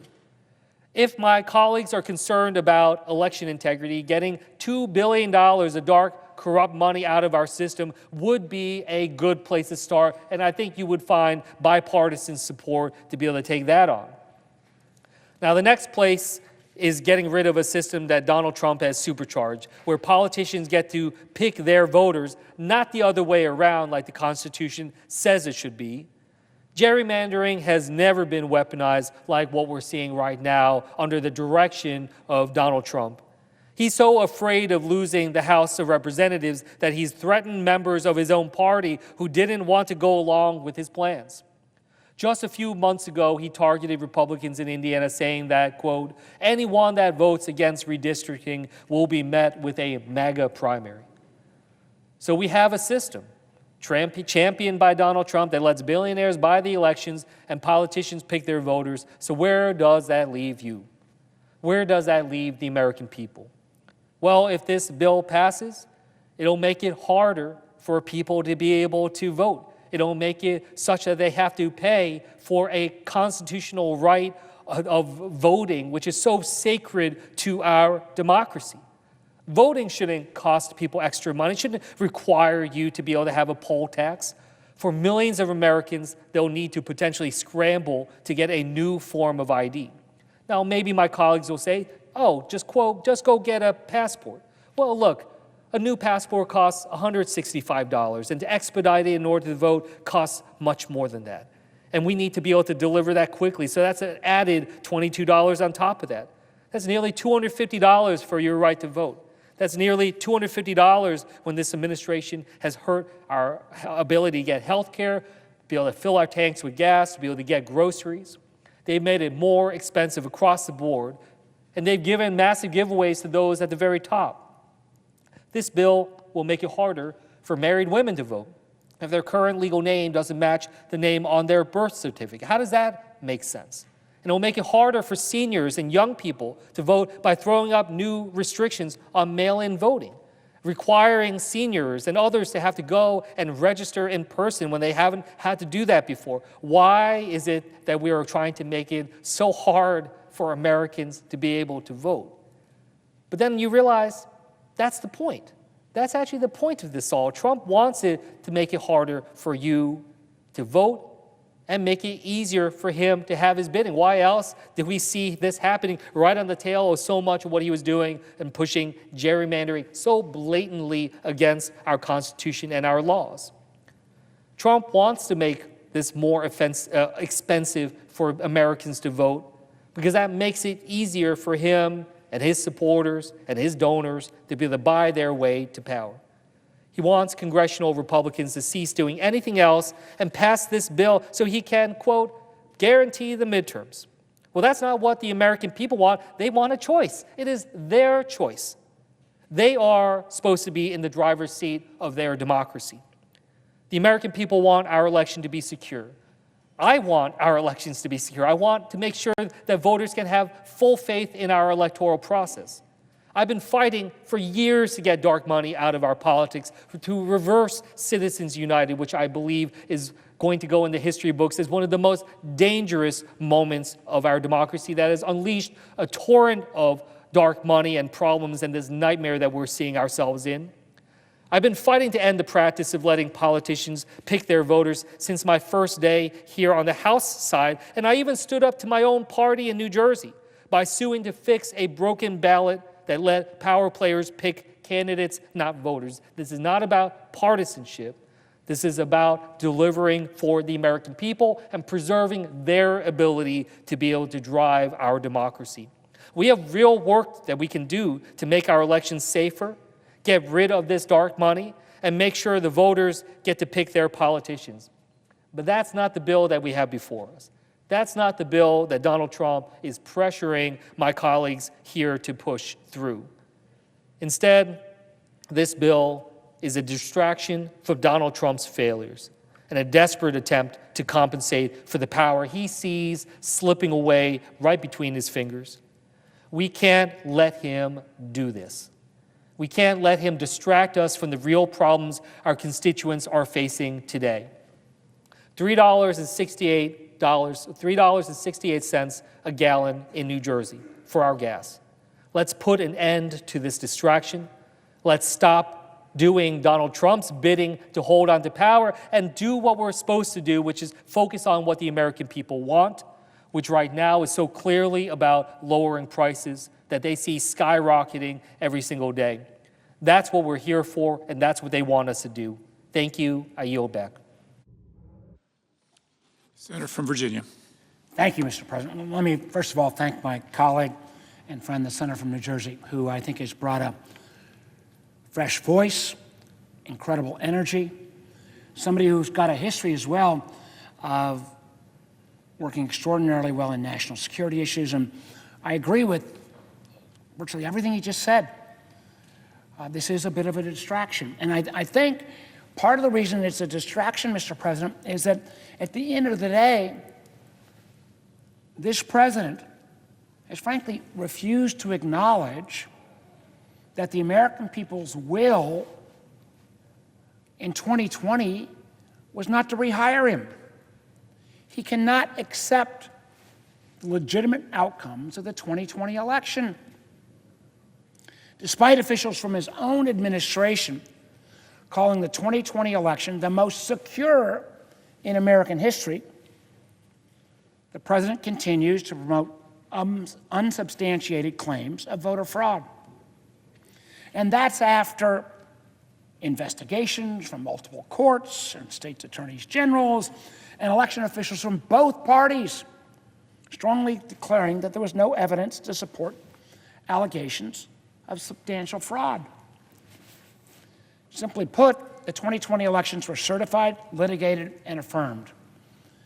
And tomorrow we're going to hear from some of the intelligence officials as our committee takes on the worldwide threat assessment, where unfortunately senior intelligence officials seem to be still focusing on relitigating the 2020 election rather than making us safe for 2026 and 2028. Because the truth is, after all these years, the president and his allies haven't been able to find any evidence of legitimate voter fraud in past elections. As a matter of fact, there have been studies ad nauseum that shows millions and hundreds of millions of votes, yet the number of people that were undocumented who voted by mistake were in the single digits. Now, they're looking forward to the effort that's on the floor right now towards suppressing wrongfully influencing future elections through this so-called Save America Act. Again, I know the presiding officer, my friend from Wisconsin, and others are going to say I'm going to go over the top. So let me just try to use the president's own words. The president's own words, and historically, I know the presiding officer comes from Utah, which has got a proud history of states' rights and local control. But the president's own words, he wants Republicans to, quote unquote, take over election administration, going as far as to say Republicans ought to nationalize the voting. If there's ever an Alice in Wonderland, up is down and down is up, that's what's happening. And again, and I don't know if this comment led to her firing, but before he fired her, the president's DHS secretary, Kristi Noem, pushed for the passage of the Save America Act while stating that her goal is to have the right people voting so we can elect the right leaders. I mean, this sounds like it comes out of some dystopian novel or 1930s advocacy. I don't get it. We all know that the strength of our democracy depends on voter participation and access to the ballot box. I've been doing this, I guess, long enough that I remember when things like motor voter and let's make it easier to register were all bipartisan. And unfortunately, contrary to the name of the Save America Act, this legislation undermines the very foundations that it claims to protect. This bill would impose sweeping requirements that will make it extremely difficult for eligible voters to participate in our democracy. New voters, married women, service members will face additional hurdles when registering to vote. That's because under the Save America Act, Americans who have voted for years, who've got no question about their citizenship would have to go back and provide documentary proof of citizenship to register to vote in federal elections. And let me say at the front end, I support voter ID. We have voter ID in Virginia. I don't think you should be able to vote without showing a legitimate ID. But under this bill, that so-called reasonable policy would put in place requirements that are so stringent that it would mean if you don't have access to the right documentation, like a passport, you won't be able to vote for the President of the United States. The truth is, according to the U.S. State Department, only half of all Americans possess a passport. That means if this bill passed, half of all American citizens would not be able to provide one of the primary acceptable forms of documentation that would be required to vote under the SAVE Act. Additionally, under this bill, states will be barred from accepting online and mail-in voter registration unless the applicant also presents proof of citizenship in person. So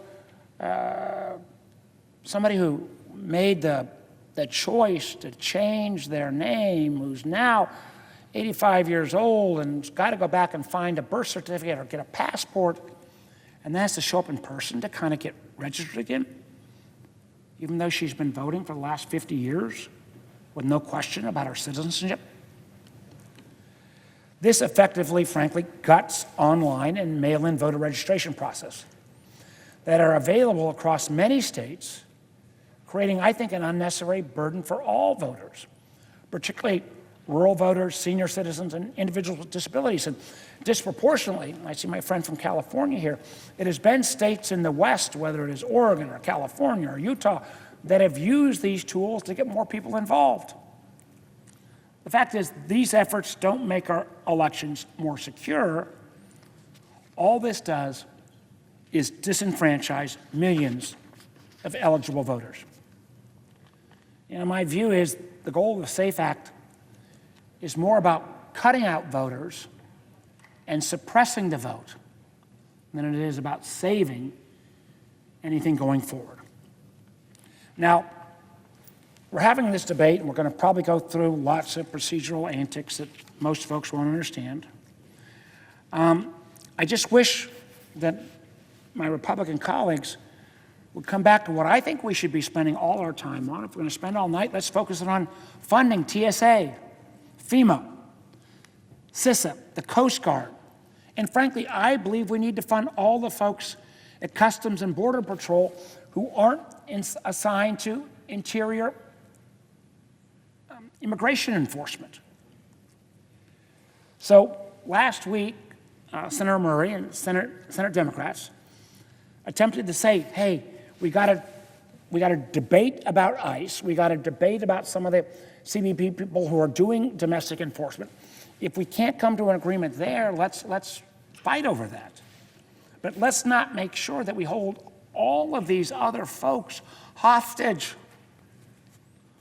Unfortunately, my colleagues, Republican colleagues, blocked 5 separate bills offered by Senate Democrats that would fully fund all of the components of DHS. And particularly, I think about our hardworking TSA officers who, thank goodness, they did get a paycheck on March 12th, a partial paycheck, but now they're going unpaid. And the amazing thing is, this is kind of a crisis that doesn't need to be a crisis. The fact is, last July, my Republican colleagues voted to give Department of Homeland Security a slush fund worth nearly $170 billion. Of that funding, $75 billion was a blank check to ICE, providing the agency with a budget larger than most global militaries. I actually think the ICE budget is now bigger than the French military. I know it is bigger than the FBI's budget. The truth is that $75 billion could actually fund ICE for the next 7 years without any additional appropriations. Now, I'm here today because myself and my Democratic colleagues are fighting to ensure that all the funding that is used for immigration enforcement will be no longer used in inappropriate ways. I think even most of my Republican colleagues have acknowledged that what happened in Minneapolis kind of went off the rails, that we're seeing ICE agents literally abuse and brutalize Americans and disrespect basic human dignity. You know, the unfortunate thing is, under this administration, ICE has been turned, frankly, into kind of a secret police that I believe has waged enormous violence against Americans. I know in my state that of the daily quota of people they have to pick up, 80 to 85% have never violated any other law than coming into the country, and most of them are going through an amnesty process that was set up. You know, we have seen the images of ICE ripping apart families, you know, arresting moms as they drop off kids to daycare. Matter of fact, I know that I tried to go do some oversight, part of my job. It took us a lot of hoops to get through to even do that oversight. I believe because of these actions, all our citizens are less safe. So we've got to do meaningful reforms to ICE. I don't think they're outrageous, like requiring body cameras, making sure that immigration enforcement officers show their face and identify themselves, and making sure that there's proper training in upholding traditional use of force standards. These are the same requirements that my local law enforcement have to deal with every day and for years. These aren't new. These are common sense, basic accountability measures that I said that our state and local police abide by, because that's how you keep communities safe. Unfortunately, so far, the White House doesn't seem to see it that way. They continue to drag their feet on negotiations at the expense, frankly, of TSA, FEMA, Coast Guard, Customs and Border Patrol, not folks doing interior enforcement, not getting paid. That doesn't make any sense. Matter of fact, we've even seen tools where in the last shutdown, the administration didn't decide to cut off global entry or TSA pre-check, because those are actually funded by separate fees, but suddenly they decided to amp up the political pressure and close off those programs. Now, thank goodness, because of pressure from the public, the Trump administration reversed course and restarted the global entry program. But it should have never been suspended in the first place. You know, we got to get these folks paid. Take yes for an answer. Take yes for an answer. As I pointed out earlier, $75 billion for ICE. You know, it's not going to stop. We've got to get the reforms in place. So let's keep the negotiations going. We ought to get them done. You know, I want to make sure that the TSA agents at Dulles, at National, at airports across my Commonwealth get their paychecks. As a state on the ocean, I want to make sure that Coast Guard gets their paycheck. We've been hit hard by Hurricane Helene. I want to make sure FEMA gets funded. And CISA, the cybersecurity agency, one of the things that guards against foreign malign influence, which has been decimated by this administration as we go into an election season where I extraordinarily fear foreign interference. Close to 50% of the personnel have been cut and eliminated. So we can do better. We must do better. We can debate the SAVE Act, which I think is, again, about voter disenfranchisement, not voter safety or integrity. But I do think while we debate this, why not go ahead and take yes for an answer and fund all of the other components of DHS so those folks who help protect us day in and day out get their paychecks. Let's reopen these critical agencies. Let's acknowledge that ICE has got $75 billion slush fund that we can complain about as Democrats, the Democrats in the room, but it is the law of the land. They've got the resources. In the meantime, why hold up the pay of these Americans who are doing so many things to keep us safe? I think those folks deserve better. I think we all deserve better. I guess I'm a little old-fashioned. I actually think back to the subject at hand. You know, our elections are better if more people participate. I'm welcome to have more folks participate. Citizens participate. Citizens participate. Unfortunately, this SAVE Act cuts back on a whole lot of Americans that will be disenfranchised simply because, oh my gosh, they did the radical thing of changing their name when they got married. Or, oh my gosh, they were willing to join our military. Or, oh my gosh, they're aged and they think, you know, they don't want to spend $150 to get a passport. Our country deserves better. Thank you, Mr. President. And with that, I yield the floor.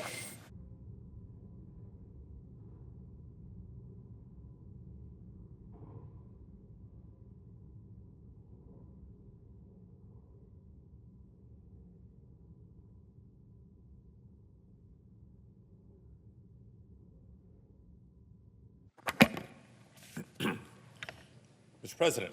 Senator from California. Mr. President, I too rise in opposition to S. 1383, the so-called Save America Act. I think a better name, more actually representative of the content of the bill, would be the Save Republicans from the Consequences of Their Actions Act. And I have some other choice names for it too, but not exactly appropriate for the Senate floor. So we'll stick to the SAVE Act, just to be short. Mr. President, last year, President Trump and Republicans in Congress promised the American people that they would lower costs across the board, but specifically health care costs. If you recall, just a few months ago, they promised to do something about the 15 million people that were being kicked off their health insurance when they failed to extend the Affordable Care Act tax credits. They failed on that promise. The administration's war on clean energy has driven electricity prices up 13% since Trump took office. So much for all of the above energy strategies, so much for energy dominance. The price of oil is up 40%, and gasoline is up 25% and rising in these few short weeks since Donald Trump initiated an unauthorized war on Iran. That's the largest single month increase in gas prices since Hurricane Katrina, just for context. Now, I don't need to tell you all that many people are struggling with the rising cost of rents or their mortgages, while the Speaker of the House reportedly told House Republicans that the president thinks, quote, no one gives a bleep about housing. Well, President Trump, listen to this. 76% of renters and non-homeowners asked in a recent poll by the National Association of Realtors that they don't think they'll ever be able to afford to buy a house. This Senate at least passed the bipartisan Road to Housing Act last week. And if our colleagues in the House got their act together, that bill has the potential to do a whole lot of good.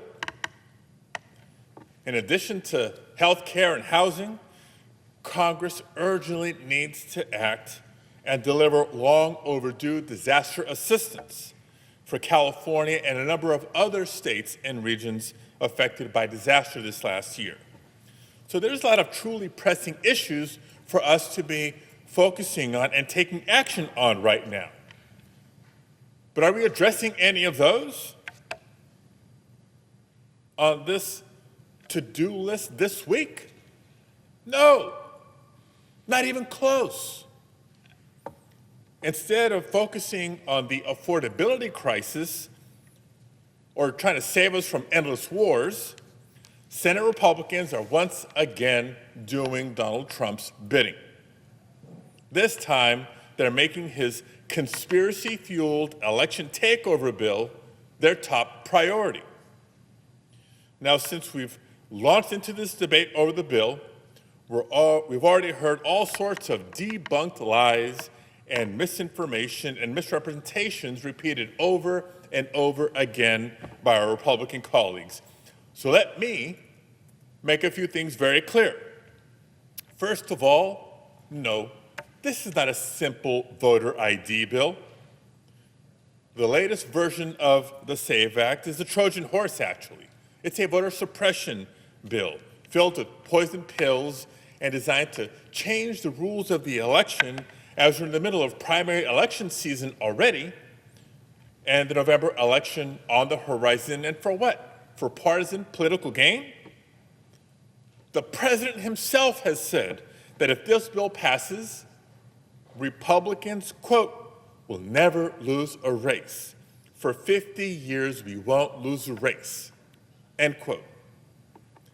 The lead sponsor of this bill in the Senate has stated, quote, Republicans will lose power, likely for a long time, if we don't get the Save America Act passed, end quote. Colleagues, it doesn't get any more obvious than that. And here's how it works. The voter ID rhetoric is actually a bait and switch. The SAVE Act does not allow Americans to use their driver's licenses or other common forms of ID to register to vote. That's right. The SAVE Act does not allow Americans to use their driver's licenses or common IDs to register to vote. The SAVE Act would require a passport in order to vote, something that half of Americans don't have. Not to mention the $165 it costs and a 4 to 6 week wait time to get one. And if you're one of the 148 million Americans who does not have a passport, but you're otherwise eligible to vote, you'll need to, maybe dig through the attic or call your parents to try to find your original birth certificate. That's if you still even have it. According to one survey, there's an estimated 21 million people who lack access to these documents. That's a big chunk of the electorate. And if you're one of the 69 million married women who chose to change your name when you got married, tough luck. Your name doesn't match your birth certificate anymore, even if you can find the birth certificate. So now you have to jump through additional hoops and bring your birth certificate and your marriage license to the election office. That is your recourse.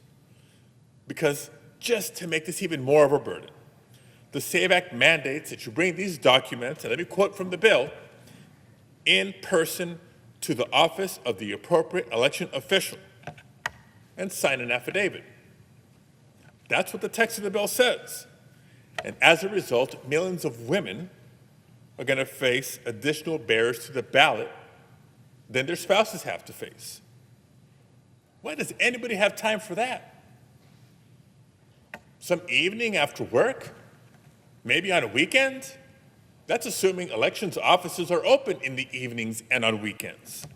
So more than likely, someone's going to have to take time off of work to register to vote or renew their registration. What does the SAVE Act mean in practice if, heaven forbid, this passed and was signed into law? Bottom line is the complete elimination of voter registration as we've known it for decades. The voter registration drives that we see in communities and on college campuses, gone. Online voter registration or mailing in a voter registration card, which you sign under penalty of perjury, by the way, gone. Motor voter. Do you remember that element of the 1993 National Voter Registration Act that was passed with overwhelming bipartisan support of Congress, creating an opportunity to register to vote when you're doing your business at the Department of Motor Vehicles, that too, gone or thrown into chaos. It seems like the goal is actually very, very clear. Let's eliminate opportunities for people to register to vote and have their voices heard in the elections. Now, all of that was in the original SAVE Act, which thankfully this Senate had the good sense to not even take up. But this new version of the bill that is now before the Senate, we know was rushed through the House of Representatives and now seems to be rushed through the Senate without a single hearing. And this version is even worse. How can it get worse? Folks, you're going to love hearing this. This bill mandates that all 50 states share their confidential voter roll information with Trump's Department of Homeland Security. That's right. Let me say that again. Every state would be required to hand over confidential voter data to Trump's Department of Homeland Security, which, by the way, does not run elections. If they have any role in elections, it's to assist state and local governments with cybersecurity, but they're backtracking on that responsibility. By the way, this is the same Department of Homeland Security which has been found in violation of 200 court orders since December alone, just in Minnesota alone. And this is who the SAVE Act would entrust to take over voter list maintenance for every state in the nation? For what purpose? So that political appointees of this administration can go through the lists, again, every voter in every state, and order people that were on the voter rolls to be purged from those lists. This isn't a hypothetical, folks. The fact is they're already test driving this power with states who are choosing to cooperate. At least 12 states have provided the full statewide voter registration lists, including driver's license information and Social Security information. They either did it voluntarily or they succumbed to the political pressure by Donald Trump. And the results of this demonstration should alarm all of us. ProPublica, the Texas Tribune, and other sources have found that rather than identifying non-citizens on the rolls, DHS is sending back to the states false positives, directing people to be removed from the voter list who are actually United States citizens and eligible to vote. That's right. This lawless and incompetent DHS is already trying to purge thousands of eligible Americans from the voter lists. And if this bill were to pass, it would supercharge those efforts with actual congressional authorization. Is that what your goal is? Is that what you intend to do? Not on my watch. Not on my watch. But there's even more troubling provisions in this voter suppression bill. If you listen to Donald Trump, or better yet, just check the White House website. It says, and once again I quote, "no mail-in ballots," with only a few very narrow exceptions. So this bill would also ban no-excuse absentee voting, which is widely used in 28 states across the country. And according to reports, President Trump himself has voted by mail. Over 48 million people voted by mail in 2024. That's about 1 in 3 voters across the country, or ballots cast across the country. And let me be clear about something. This is not a blue state versus red state dynamic. The list of states that have no excuse vote by mail include Alaska, Florida, Idaho, Iowa, Kansas, Maine, Montana, Nebraska, North Carolina, North and South Dakota, Ohio, Oklahoma, Pennsylvania, Wisconsin, and Wyoming.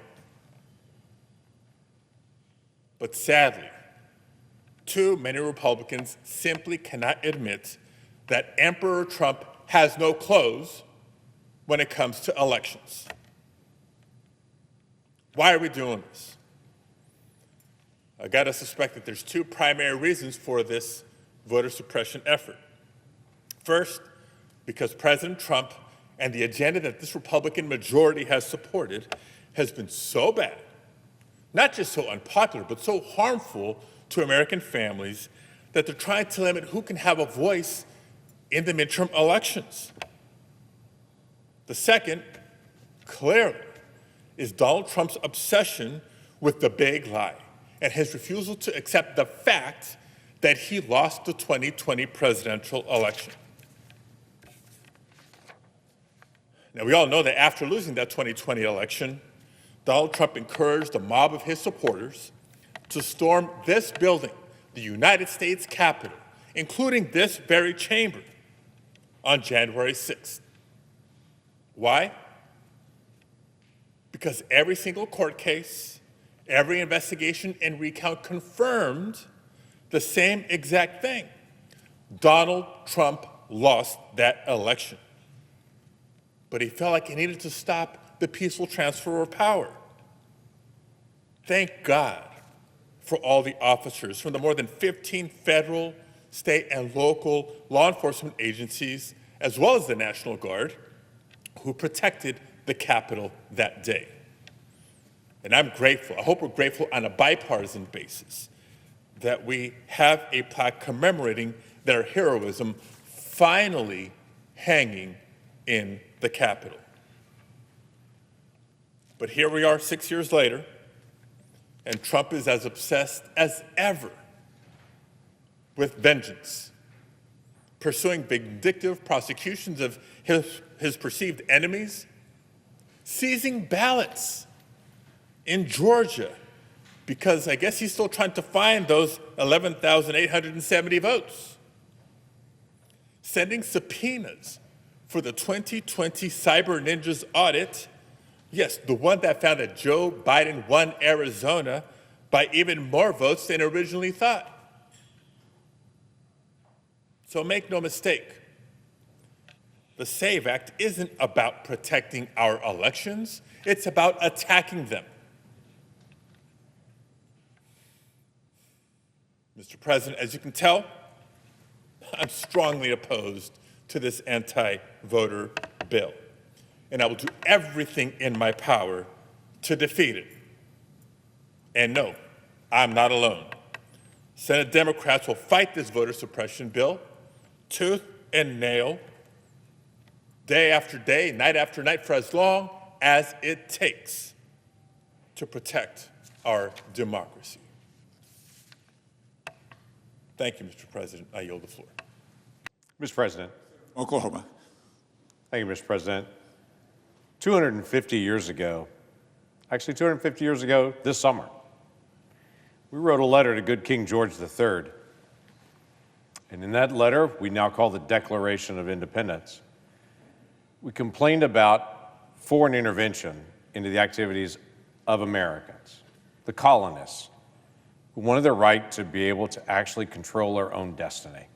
We wanted the ability to be able to speak for our own future, decide for our own families, without having foreign interference coming across an ocean to be able to affect us. We determined that we wanted to run our own nation. Now, 250 years later, we still want to run our own nation. We want to make our own decisions without foreign interference, without anyone stepping in and telling us as Americans who we're going to be and what we're going to do. We disagree with each other enough. We don't need individuals from the outside coming in and expressing their opinion. We handle this as Americans. And the way that we do that is with elections. Elections have been routinely done through the history of our country since our Constitution was ratified in 1789. It has been a distinguishing mark of the United States. We're the oldest functioning constitutional democracy in the world. And in our republic, we choose representatives. Those representatives speak on our behalf. And if we decide we don't like them for whatever reason, we choose different representatives. But we, as Americans, choose our own path through our own elected officials. That's what we do, and we do it on a regular, consistent basis. Now, in the earliest days, it was literally a wooden box and slips of paper. We've improved that over the years. Step by step, decade after decade, we've done elections a little bit differently. Now, they're done differently all over the country on it, but we have some basic foundational rules that also guide us. We choose our own leaders, but we do it the right way. Wasn't always that way. But as we've improved, we make our elections more transparent, better, faster responses, giving more trust. Many folks in my generation will never forget the photograph of staring at a hanging Chad from the Bush election, with a person in an election board closely staring through a magnifying glass to try to figure out if there was a dimple on a piece of paper. There's no election system in the country that does Chads anymore because we all determined that's a terrible idea. It's just a bad way to be able to try to prove the intent of a vote. And a whole younger generation has no idea what a hanging Chad would even be because we no longer do that anymore. We protect the right of all individuals to vote, every American citizen.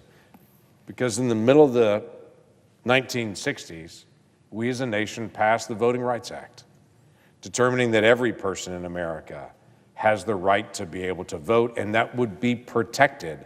That if there'd be any jurisdiction in the country that would violate that a federal court could literally step in and to say, no, every single citizen of the country would have a protected right to vote. In fact, if you want me to read it to you, the Voting Rights Act actually begins with this simple statement: all citizens of the United States who are otherwise qualified by law to vote at any election by the people in any state, territory, district, county, city, parish, township, school district, municipality, or other territorial subdivision shall be entitled and allowed to vote. But this simple statement that the Voting Rights Act begins with all citizens.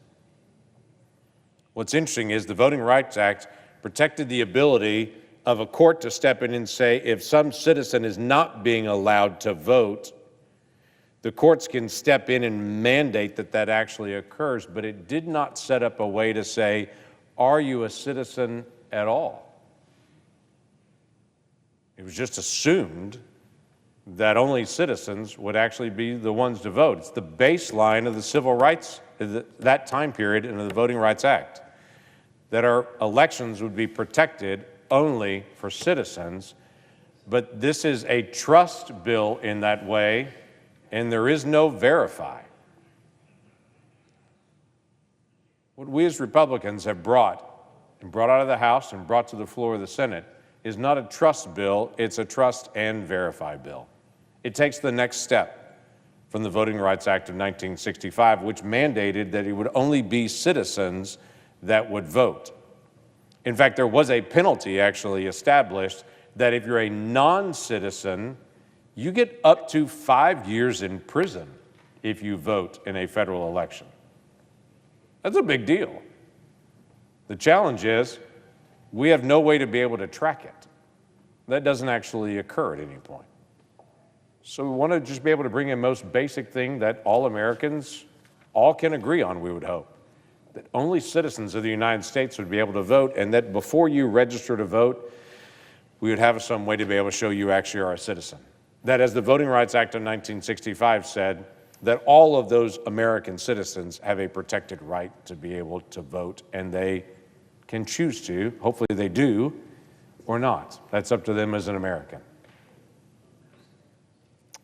So let me walk through this a little bit. The first thing I wanted to be able to say is thank you to the state election board folks and all of the state election officials and the poll workers that work for every election all across the country. We lose track of this at times. It takes almost 750,000 people just to run a federal election. 750,000. Those are poll workers, those are poll watchers, those are state election officials, those are folks that work behind the scenes in every county and parish and city and municipality all across the country.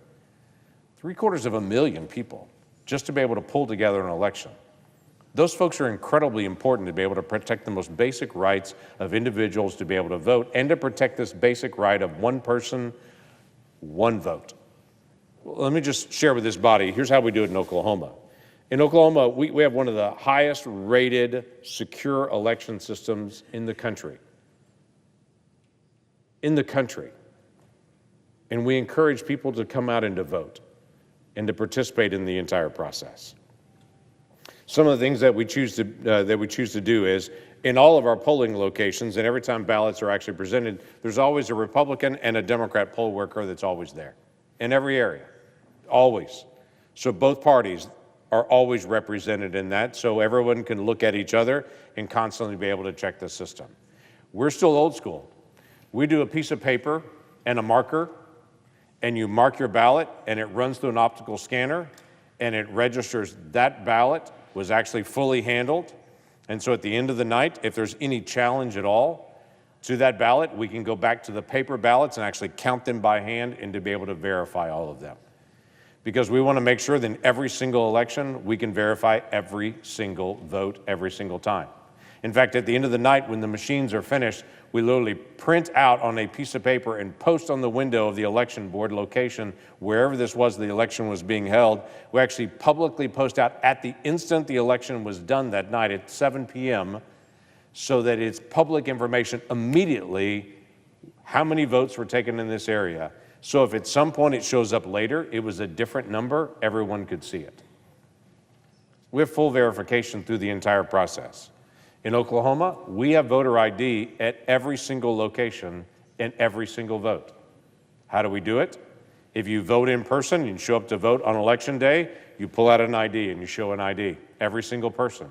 If you vote early, absentee, we have that all over our state in county election boards everywhere. As you walk up, you have to pull out an ID and to be able to show that ID to vote. And if you're going to mail in your ballot, we welcome that, but you've got to show ID when you actually do it. That means actually going to a location where you can get a notary that before you put your ballot in the mail, it shows your envelope, you show the ID, it shows on the envelope who the person is on it, and you actually have a notary to do that. We have voter ID at every single stage. We don't allow ballot harvesting at all. We're a very, very secure system, and we're proud of that. We want every single person to be able to vote, but we want to make sure it's one person, one vote. We occasionally still do have some folks try to vote twice. In Oklahoma, I'm sure that happens in other states as well, where they will do a request for a mail-in ballot. They'll mail it in with a notary and verify that it's them, and then on election day, they'll show up and vote again. During the last presidential election, we have a little over 1.5 million people that showed up to vote on that. We found 2 people that double voted in multiple counties and 27 people that actually double voted in the same county. 29 folks total that double voted and over 1.5 million people. By the way, we didn't ignore those 29. They were all referred for prosecution. Because according to federal law now, according to federal law, it's up to 5 years in prison if you vote twice. So we refer folks for prosecution to say, we don't allow that. We're careful in how we do the balloting and the voting on this. But we have a voter ID, and we walk through the process to make sure that every person actually has that opportunity to be able to vote. Interestingly enough, in Oklahoma, we asked the question several years ago, how many folks showed up for jury duty, and when they showed up for jury duty, were excused from the jury duty because they went before the judge and said, I'm not a citizen of the United States. This happens all the time, actually, where someone comes in and says, I'm not a citizen of the United States, and so I need to be excused. They're not eligible for a jury if you're not a citizen of the United States. We had about 40 people in Oklahoma that made that claim and said, I'm not a citizen of the United States, but when we checked voter rolls, they were registered to vote. 40 that were excused from jury duty, but were also registered to vote. So in Oklahoma law, you know what we do? Anytime in any county, if someone says, I'm not a citizen of the United States in a jury duty, that now gets turned into a list, and if they're registered to vote, their registration gets purged. Because we're serious about only Oklahoma United States citizens voting in Oklahoma. You know why? Because 250 years ago, we fought a war against good King George to say we make our own decisions, not someone else outside of our country. We make our own. So we make sure that we purge our own voter rolls. In fact, that is state law to be able to do that. Listen, we have a very simple, straightforward proposition. It's called the Save America Act. Two most basic features of this Save America Act should not be controversial. They're simple and straightforward. We have to verify you're an American citizen. It's already federal law already right now that you have to be an American citizen. We just don't verify it at all. So this is the trust and verify portion of the bill. We trust you that you're an American citizen. How about we just check? So you have to show that you're an American citizen to be able to register to vote. And the second part of it is you have to have ID to be able to vote. Again, we've done this in Oklahoma for years. This can be done and should be done. And it just shouldn't be that controversial. I have to share, though, just as who I am as a person, Mr. President, as a personal note of privilege on this, I had to smile when I saw the title of our bill as it started working its way through the very calm House of Representatives and was sent over to us. The Save America Act. There are a lot of things that can save America, and this bill is incredibly important. And it's vital that we get it done. But just as personal privilege, can I just say, I personally believe what saves America is if more people had a personal relationship with Jesus Christ. I think that'd be the greatest thing ever to be able to save the nature of our country. Our country's become incredibly divided and angry. People are mad and screaming at each other and don't even know why anymore. 2,000 years ago, a young lawyer walked up to Jesus and said, Rabbi, of all the teachings, of all the commandments that are out there, what's the heaviest? What's the greatest commandment? And he said, the biggest one is to love God with all your heart, soul, mind, and strength. And then he said, you didn't ask me for two, but let me give you the second one. The second one's just like the first one, he said. It's to love your neighbor as yourself. If we're going to save America, protecting our voting integrity is incredibly important, and let's get that done. But if we're really going to save America, not just a bill, I think we need to get back to the most basic truth. To restart again and ask ourselves, as individuals that make up a nation, if we're going to love God with our heart, soul, mind, and strength, and to love our neighbor as ourselves. And as the old joke says, when the person says, who's my neighbor? The response is probably the person you wish I wouldn't say. That's the person who's your neighbor. Jesus was headed towards his execution. He knew it, but the people around him didn't. And he was heading through Jericho, and as he approached Jericho, there was a tax collector there. His name was Zacchaeus. He was up in a tree because he was a little guy, because he wanted to see Jesus come by. Now, he was a wretched guy who'd stolen from a lot of people in town, and everybody knew it.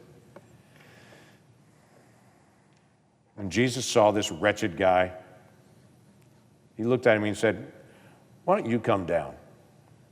I want to spend some more time with you. And the one person in town that everybody thought Jesus would ignore, Jesus actually pointed him out and said, I want to spend more time with you.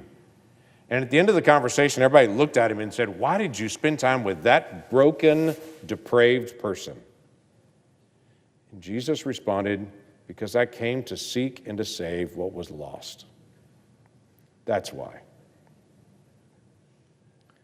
Just a personal privilege. If we're going to talk about saving America, maybe we should start with our own souls. But in the meantime, as we contemplate that as individuals, why don't we just do the most basic thing? Why don't we verify that only American citizens are voting? Because we all know it's happening. I just told you stories from my own state. Why don't we just verify as we go through the polls to increase the trust of all Americans for our election process? I'm looking forward to the debate on the floor this week and for folks to have the opportunity to be able to talk this through. This is something important that we need to be able to finish, and it's something strongly the American people are supportive of. Mr. President, I yield the floor. Senator from Ohio. Thank you, Mr. President. I come today to request a pause in the political discourse of this chamber for a moment of reflection. As those both in this chamber and across the nation know, last Thursday, March 12, 2026, an American KC-135 refueling aircraft went down in western Iraq. The crash claimed the lives of the aircraft's 6 crew members.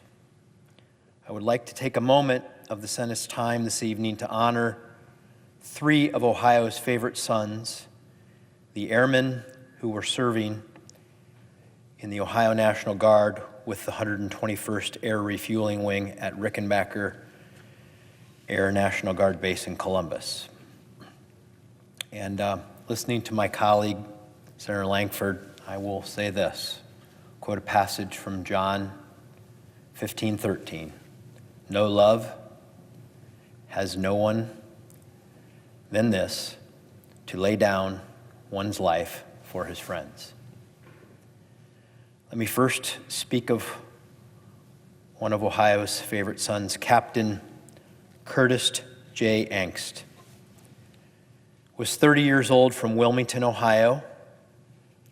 He was a KC-135 pilot with 10 years of military service. He graduated from Wilmington High School in 2014 and enlisted in Ohio's Air National Guard a year later. He earned a degree in aerospace engineering in 2020 from the University of Cincinnati. His family states that his commitment to his country was matched only by his devotion to his wife, Mary, and his passion for music, traveling, and the outdoors. His family stated that, quote, those who knew Curtis remember his steady kindness and the joy he carried with him everywhere he went. His constant smile and instantly recognizable laugh made people feel welcome, valued, and part of something bigger. Another family member described Captain Angst's life as one defined by service, generosity, and a genuine love for people. The Air Force says he logged 880 flight hours, 67 of which were in combat. He was promoted to captain just last November. He earned multiple honors, including the Air and Space Achievement Medal and the Meritorious Unit Award. He will be missed by his wife, Mary, his parents, and many more friends and family. Master Sergeant Tyler Simmons. See them all pictured here. There's Curtis. There's Tyler. Master Sergeant Tyler Simmons was 28 years old from Columbus, Ohio. He was a 2015 graduate of Eastmore Academy on Columbus's east side, where he was his high school's quarterback. He loved football and was a loyal fan of Texas Christian University, TCU. His service began in April 2018 His father said that Sergeant Simmons loved airplanes and always had plans for joining the Air Force. His unit commander reports that Sergeant Simmons has been posthumously promoted from tech sergeant to master sergeant. He was a musician and played both the viola and violin in his high school. Amazing talent. His family says he loved to roller skate. Tyler loved his family, but was particularly fond of his grandmother, Bernice, who at 85 years old is described as his confidant and workout buddy. Tyler's smile could light up any room. His strong presence would fill it, his family says. His mother said he loved serving in the military and that he was born for it. We mourn today alongside Master Sergeant Simmons' entire family. See them pictured there. You can see his smile. You can tell what they mean. They talk about his smile. Third individual I would like to honor is Captain Seth Koval. He was 38 years old from Mooresville, Indiana, and he was an aircraft commander with 19 years of service to our country. He graduated with a bachelor's degree in aviation operations from Purdue University in 2011. He was a KC-135R Stratotanker instructor pilot. See Captain Koval there. Captain Koval first enlisted in 2006 as a machinist with Indiana's National Guard's 122nd Fighter Wing and transferred to the Ohio National Guard, which we were welcome and loved to have him, in 2017. He flew a total of 2,076 hours, 443 of those in combat. His wife said he grew up dreaming of being a pilot, a dream that his hard work made come true. He was a man of devout faith in Jesus. He was a man of devout faith in Jesus as his Lord and Savior. He was described as loving, generous, selfless, kind-hearted, smart, devoted, and a fixer of all things, and a real outdoorsman.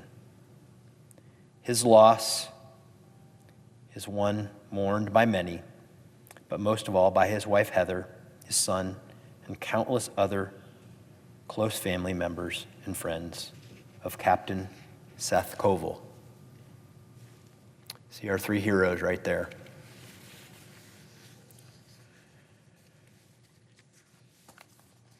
Mr. President, these service members, alongside their three other brothers and sisters in arms, gave the last full measure of devotion to their country last week.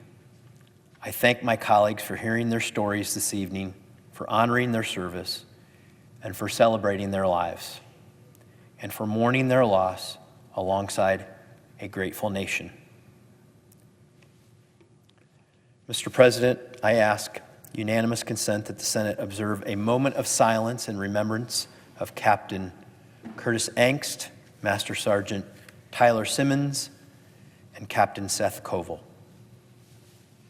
Without objection. Mr. President?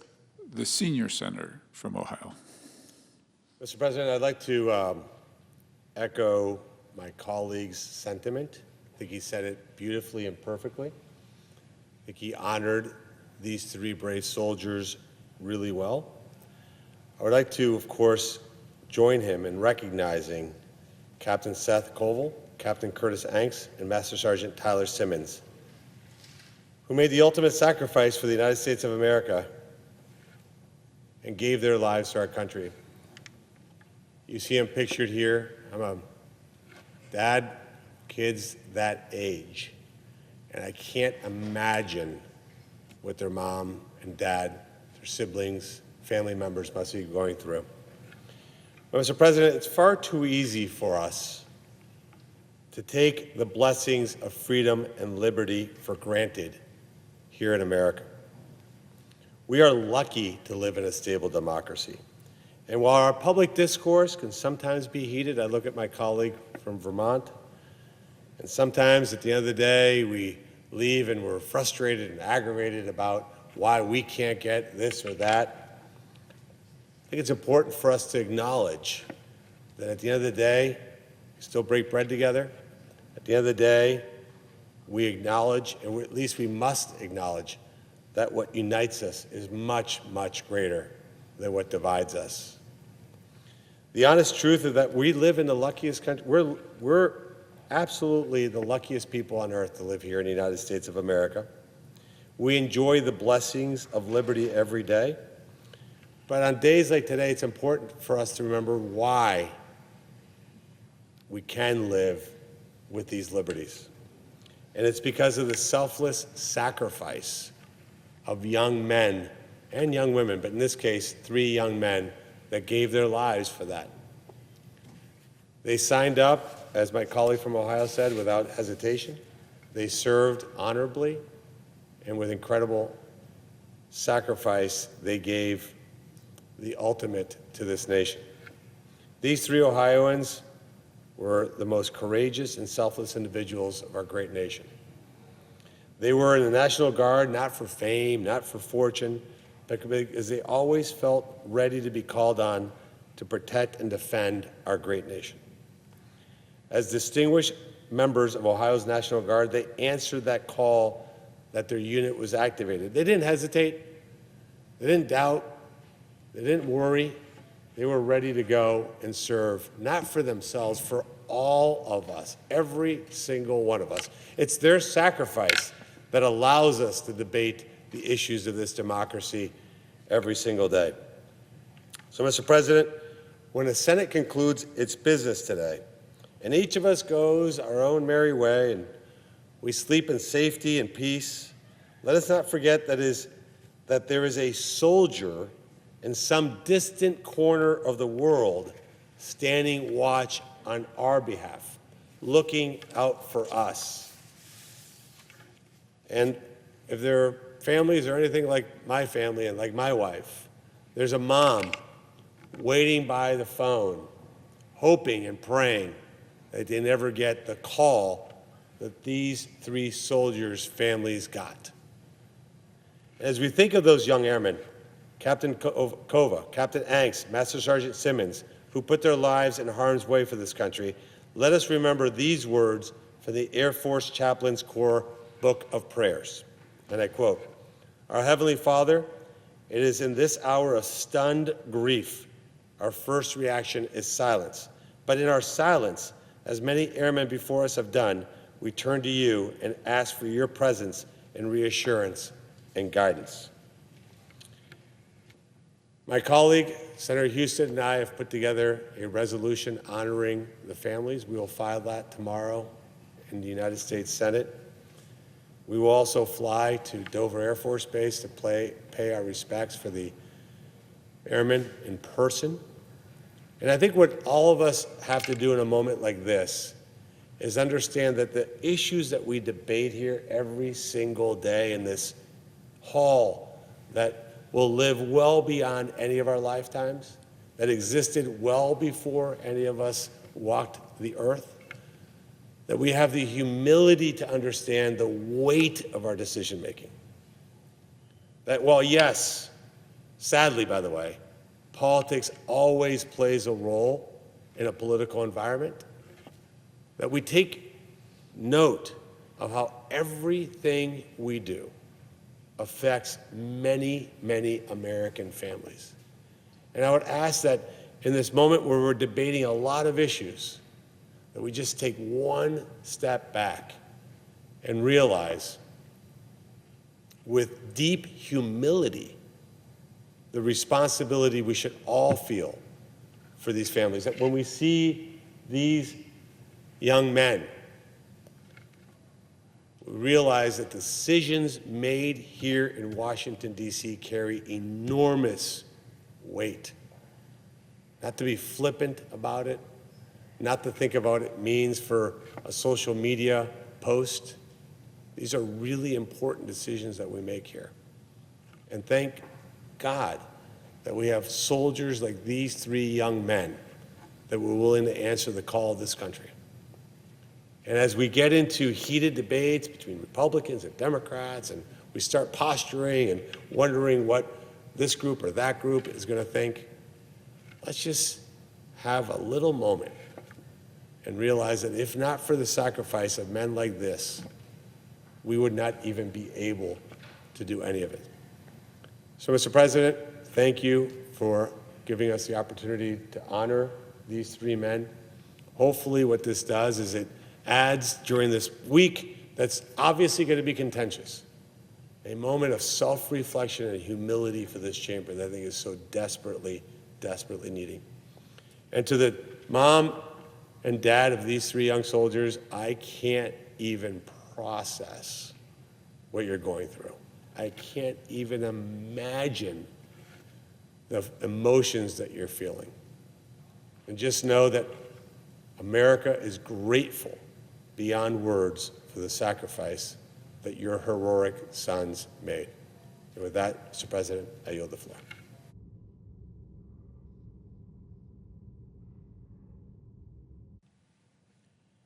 Mr. President.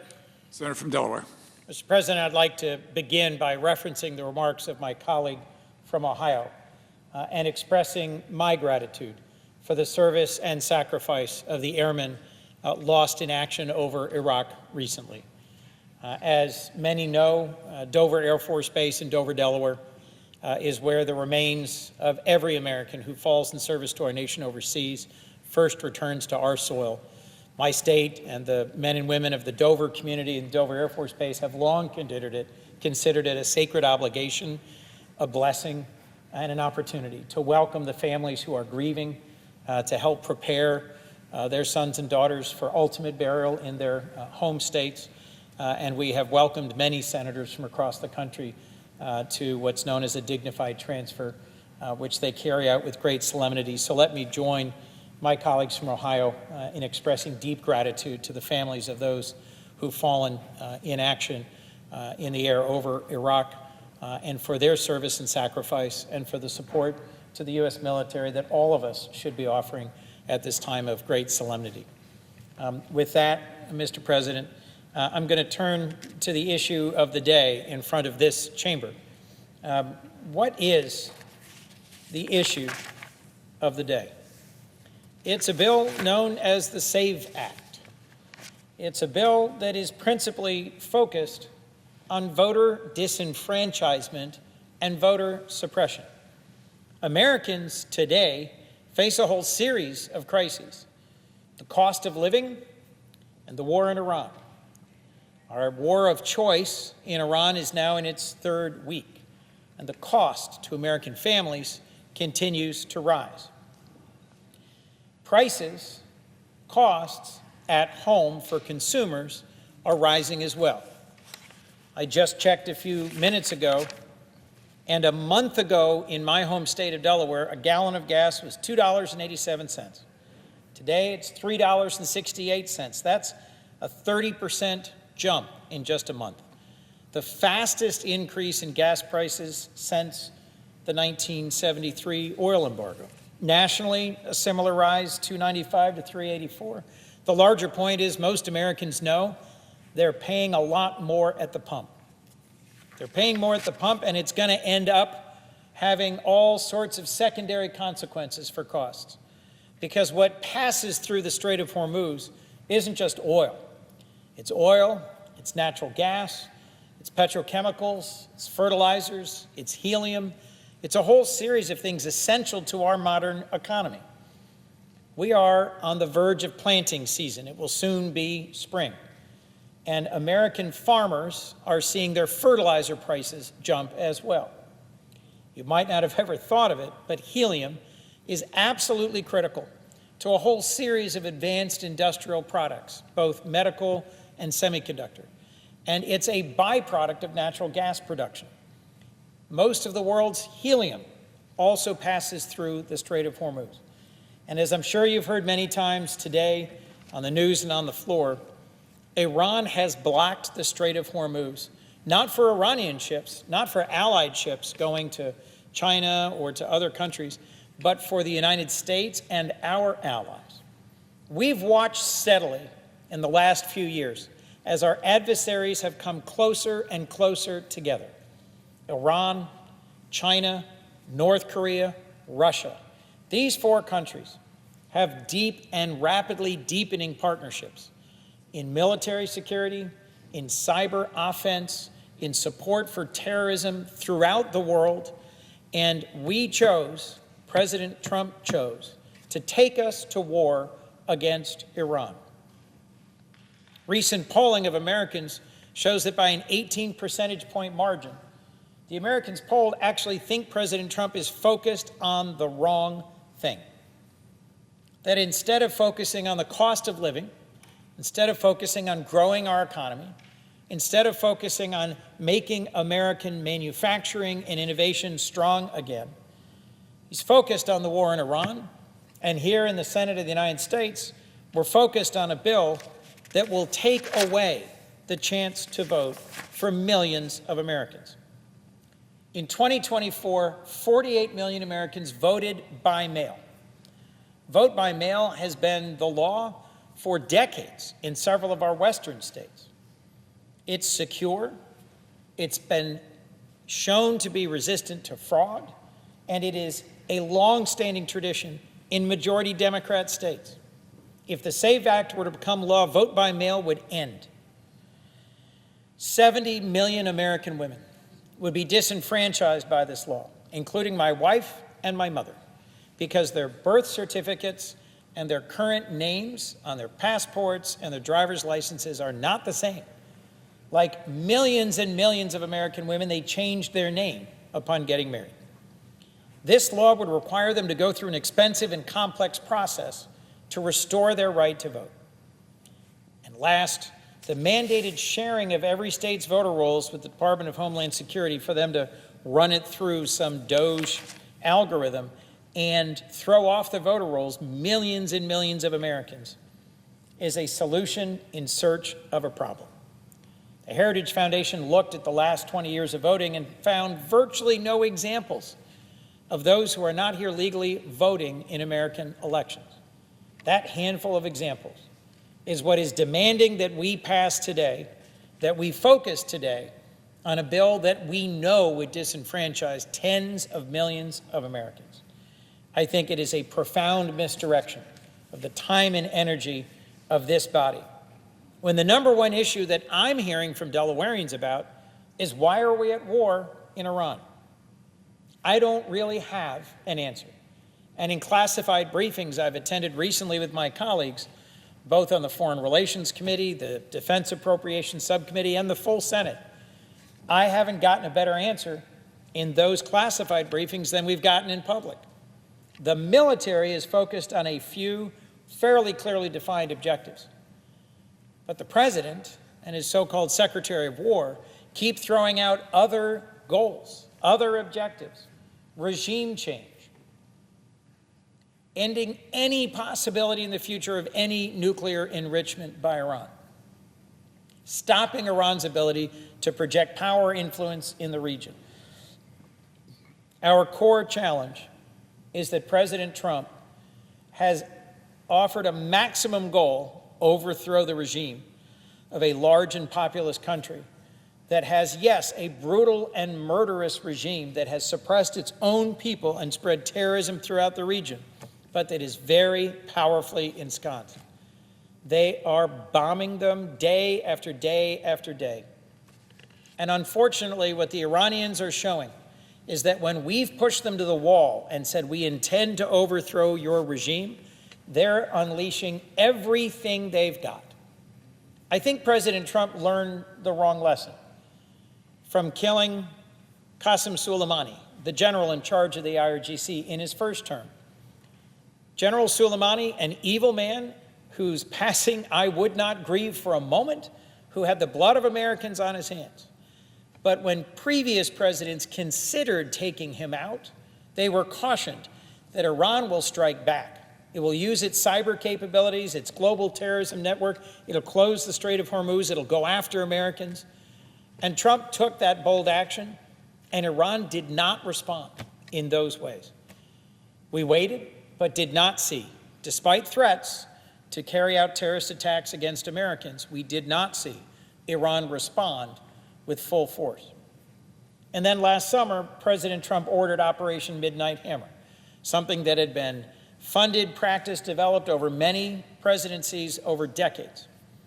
And massive bombs were dropped on Iran's nuclear enrichment facilities at Natanz, at Isfahan, at Fordo, designed underground to have the capability to resist any but the most massive attack. Again, when weighing the possibility of using military force to deny Iran the possibility of a nuclear bomb, previous presidents were cautioned. Iran will use everything they've got. They'll close the Strait of Hormuz. They'll carry out cyber attacks. They'll carry out terrorist attacks in the United States. And they largely didn't. What's the difference? In those two previous attacks, President Trump and the Secretary of War never said that our goal was regime change. This time they did. So when the leaders of this administration, when this president says they're surprised that Iran is attacking all of our partners and allies in the Gulf, surprised that Iran is launching drones at American embassies, surprised that Iran is using its naval mines, its light, fast, cheap, effective drones to close the Strait of Hormuz, how could they possibly be surprised? This has been prepared for by folks in the Pentagon for many, many years. Every intelligence briefing I've had on Iran over my 15 years here, they've said they have three tools: their ballistic missiles and drones, their capability as an aggressive cyber force, and a global network of dispersed terrorists capable of inflicting pain on civilian populations.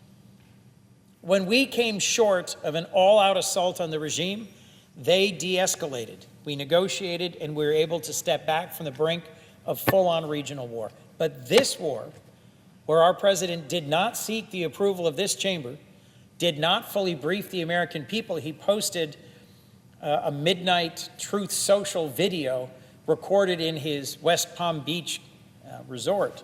He did not address the American people. He did not address the American Congress. Instead, he launched into a war with our ally Israel that he said was about regime change. And what he has succeeded in doing is killing an aging, cancer-ridden Ayatollah and replacing him with a 30-year younger, more conservative, likely to be more aggressive and repressive Ayatollah. And they're showing us the lessons of Vietnam, of Iraq, and of our own revolution. 250 years ago, a small, hardy band of American patriots took on the world's greatest military power. And over the course of that long war, the Americans showed we didn't have to win any battles. In fact, we lost almost every major battle. But we kept melding back into the woods, reappearing, and imposing costs on the British and their Hessian mercenaries. All we had to do was not lose, and we survived. In our war in South Vietnam, in a war in the region against North Vietnamese forces, we dropped huge amounts of munitions from the air. We enjoyed massive air superiority and technical superiority. And all the North Vietnamese had to do was not lose, meld into the jungle, avoid ever engaging with us in a major conflagration where we could win. And in the end, exhausted, we left. I could give a summary of what happened in Iraq, but it's largely the same. We have been tempted to believe that our massive technological superiority, our ability to deliver weapons and armaments with great precision at huge volume will inevitably win the war in Iran, when in fact, with their back against the wall, this hateful, murderous regime of the mullahs and ayatollahs in Tehran is perfectly capable of suppressing their own people and of using their thousands of drones to keep plinking away at Dubai, at Qatar, at Oman, at Saudi Arabia, at our embassies, hurting our families, and taking the lives of our soldiers. Folks, in my view, The costs are just too high. We've lost 13 brave American soldiers so far. We've had chaos and dislocation at our embassies and consulates that were not adequately prepared to be evacuated. We've seen the cost of gas and fertilizer and natural gas and oil skyrocket, all of which could have been dealt with more responsibly through better planning. Last, when you're going into a fight, you want as many allies as possible by your side. President George W. Bush made the case to the United Nations, to the Congress, and to our allies, and assembled a coalition. Today, when President Trump acts surprised that Iran is closing the Strait of Hormuz, he is desperately at the last minute calling up and haranguing leaders of our long-trusted closest allies. And surprised, because they weren't involved in the run-up to this war, many have demurred. Then Trump commits again what I think is a horrible offense against our NATO allies. He said yesterday, NATO has never stood by us. I knew all along we couldn't count on NATO. Well, Mr. President, it was earlier this year that I led a bipartisan delegation to Denmark, at exactly the time that our president was threatening to extract Greenland from Denmark, either by force or by the use of tariffs against our closest NATO partners. And during that fight, President Trump said, "We never asked NATO for a thing, and they never did a thing for us." And Senator Tillis and I and our delegation went and laid a memorial wreath at the site where Danes remember the 52 Danish soldiers who died serving alongside Americans in Afghanistan and Iraq. It is not true that NATO has never come to our defense and NATO has done nothing for us. In fact, only once has the NATO self-defense, mutual defense treaty been invoked, after 9/11, by our NATO allies, at our request for our defense. And nearly a third of the combat casualties of the very long and violent war in Afghanistan were NATO troops. So, Mr. President, rather than distracting the American people with this flawed bill designed to accomplish voter suppression, I think you might want to go back to the history books, because it's recent history, and we all lived through it. We have been blessed by the strongest alliance in human history, and our NATO allies last year stepped up and offered tens of billions more for their defense and ours. They have stood by us. And had you done your job and planned for this war appropriately and consulted with Congress and the American people and engaged our allies, you'd be in a very different place than you are today. A place today where our costs are rising and our credibility is sinking. Not a great place for the American people. And with that, Mr. President, I yield the floor.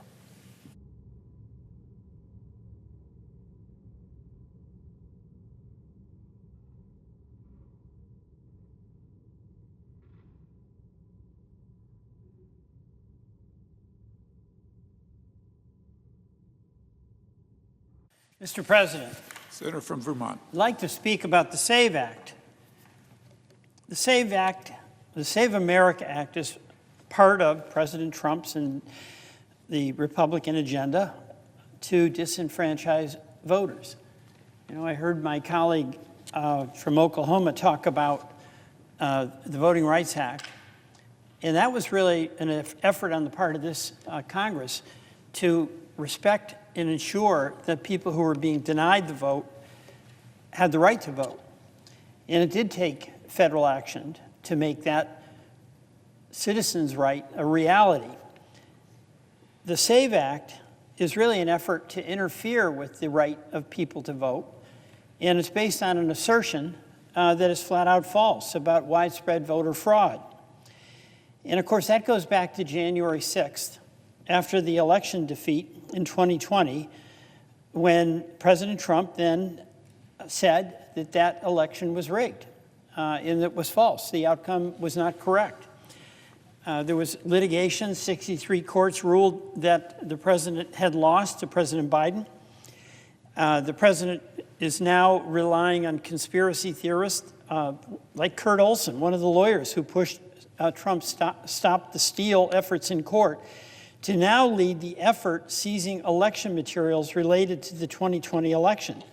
And those claims have been debunked, even by many Republican elected officials. A lot of our local Republican elected officials care deeply about protecting the right of citizens to vote.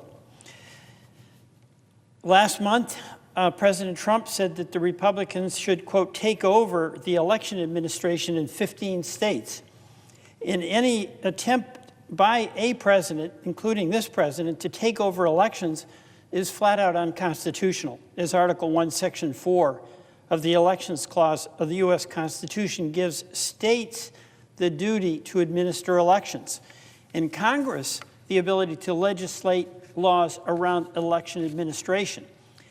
The executive branch itself has literally no role in direct election administration. And this system works. It's worked well for 250 years. Because the states are best positioned to identify and create policies that meet the needs and accommodations of their own communities. There's public reporting that officials in President Trump's White House have been coordinating with far-right activists and operatives like Jerome Corsi to declare a baseless national emergency. We've heard that term used quite a bit in this administration, but to declare a national emergency surrounding the 2026 election. That term has been used, it's been invoked to justify the imposition of tariffs unilaterally by the president with respect to the IEEPA tariffs. The Supreme Court held that that position was unconstitutional. We haven't had the court weigh in on, quote, a national emergency that may be declared around voting, but it's worth very much taking seriously. The Trump administration has defunded election security infrastructure, while at the same time making false claims that our elections are insecure. The administration has gutted the Cybersecurity and Infrastructure Security Act, known as CISA, which Congress created in 2018 to oversee programs responsible for securing our elections, like the cyber threat intelligence. The administration is also trying to seize voters' personal data in violation of federal privacy laws, despite research proving that non-citizen voting is very, very rare. This is a concerted effort on the part of the president, whose ire over losing the 2020 election resulted in January 6th, and has also been a sustained campaign on the part of the president to insist that that election was bogus. The Save America Act in any form, as it's drafted, would block millions of U.S. citizens from voting. And we can have reasonable ID requirements, like allowing U.S. citizens to register with a driver's license or a military ID. Several states have them. Vermont does not have that except at the initial point of registering, and we have such good high-level participation by voters and basically zero election fraud. But voter registration should permit all eligible citizens, and only eligible citizens, to register to vote and vote in federal elections. That's already federal law. That is not what this Save America legislation does. Your driver's license, Mr. President, wouldn't work. That wouldn't be a valid ID. Your real ID wouldn't work. It gets us on a plane, gets us through security, but it wouldn't work to get you in to vote. Your military ID. We just had a tribute to our soldiers. But our soldiers with that ID would not be allowed to use that to be able to register to vote. If your passport has your maiden name on it, as millions of American women's passports do, that won't work because it doesn't correspond to their married name. The list of acceptable identification under the SAVE Act to register to vote, such as passports or birth certificates, is stricter than many of the 36 states which do require some identification to vote. And therein lies the problem, because the more onerous you make this, the more difficult it is. A person who doesn't have a passport, doesn't have a driver's license, has to do something just for the purpose of voting. The fewer people are going to be able to do that. So here are some facts that we should not ignore. About 146 million Americans don't have a passport. In 2024, 153 million Americans voted. And by the way, passports are pretty expensive. A new passport is at least $165 for the passport application and the facility acceptance fee, or even more if you want it expedited. And approximately 69 million women have a birth certificate with their maiden name and not the name matching their identification, meaning their birth certificates would be insufficient identification for voter registration under this bill. How can we do that to millions of American women? 11% of registered voters don't have access to their birth certificate. 52% of registered voters do not have an unexpired passport with their current legal name. And 9% of all eligible voters do not have easy access to documentary proof of citizenship. These details really matter. You know, it's not just the top line name, voter ID. It's what is in this legislation that limits what can be a legitimate voter ID for the purposes of voting. And even if voters were to provide documentary proof of citizenship, verifying the authenticity of those documents is an inherently complex task, when that election officials in motor vehicle departments often don't have the resources or training to perform. Mr. President, the Save America Act would disenfranchise Americans of all ages and races, but younger voters, rural voters, poorer voters would suffer disproportionately. Rural voters, and by the way, 60% of whom identify as Republican, would face some of the largest hurdles to showing up in person at their election office to register to vote. Many rural voters rely heavily on remote voter registration methods that would be effectively blocked by the Save America Act, such as registering to vote online or mailing in an application. And also, these voters rely greatly on mail-in voting. This has been an incredible convenience for voters and reliable.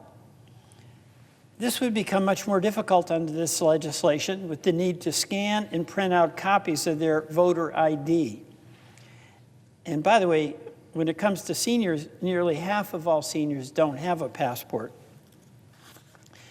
The Save America Act would make it harder for Americans to register and vote in 2026. If the Save America Act were signed into law, it would go into effect immediately, overnight, changing the requirements for voter registration for all Americans from the day before the act was signed to the day after. This would effectively block voter registration methods nearly all Americans use in adding new restrictions on voting at the polls and by mail in virtually every state. It would be a mess. The bill not only requires proof of citizenship, but also proof of residence in order to register. This could block even more voters from voting. Roughly 9% of the U.S. population has moved to a new home within their own state in the past year, but many will not update their driver's license until they expire. More people who aren't going to be able to vote, who are entitled to vote. And right now we have protections 90 days out from an election that prevents voters from being removed from the rolls. This bill would end those protections. The Save America Act would eliminate mail registration, and it would disrupt online registration. In 2022, Mr. President, more than 7 million Americans registered to vote by mail, and almost 11 million Americans registered to vote online without any problem to election integrity. These bills would also require online registration systems to be overhauled to fit the bill's requirements. The bill would also prohibit universal mail voting, requiring all male voters to submit an application in order to receive a mail ballot. A lot of bureaucracy here being created. This would end the longstanding principal method of voting in 8 states and in Washington, D.C., and, by the way, in my state of Vermont. The bill would require voters registering to vote by mail to submit documentary proof of citizenship, which states do not currently require. And by the way, that's without incident. Mail-in voting supports rural communities that local election administrators can't reach well. This is why several of my Republican colleague states in Nebraska, Idaho, North Dakota, make mail-in voting possible for certain voters. Arkansas and Louisiana allow digital IDs as valid voter identification. Mr. President, the Trump administration has been on a furious effort to silence citizens and deny them our most fundamental constitutional right, the right to vote. The show your papers requirement is an attack on the freedom to vote. Congress should stand firm to protect the right of all of our citizens to vote and reject the Save America Act. Mr. President, I yield back. President. Senator from Connecticut. Thank you, Mr. President. I'm honored to follow my very eloquent colleague from Vermont in the common cause that brings us to the floor tonight, which is to say no to a bill that so fundamentally and far-reachingly would undermine, in fact, destroy our democracy. It may sound like an exaggeration, but it is the truth. Republicans want you to believe that this bill is about making sure that citizens vote. Actually, it's about making sure that citizens cannot vote. Trump and the Republicans can't win their policy decisions, so they must win by taking away the vote this November and for elections to come. And make no mistake, this bill will take away votes from millions of Americans. Literally, it will roll back the clock on the civil rights era, on decades earlier during Reconstruction, on the Civil War itself. It will move America back in time and jeopardize our very democracy. The simple fact is, 21 million Americans do not have the requisite documentation this bill requires to register to vote. Passports are expensive. A passport book costs more than $100. And birth certificates are not readily accessible to many, many people. I have to admit, I don't know where my birth certificate is. And there are many people who may not have their birth certificate at all and will have to try to track it down and then spend the money that's necessary to obtain it. And then for 69 million married women who've changed their names, but whose documentation reflects at birth their maiden names, they will be required to provide documentary proof of citizenship plus additional documentation like a marriage certificate, or they'll have to sign an affidavit. The Save America Act is not about saving America. If it were, it would not make it harder for service men and women, our veterans and our military families to vote. Think of it for a moment. It fails to recognize military IDs as valid proof of citizenship.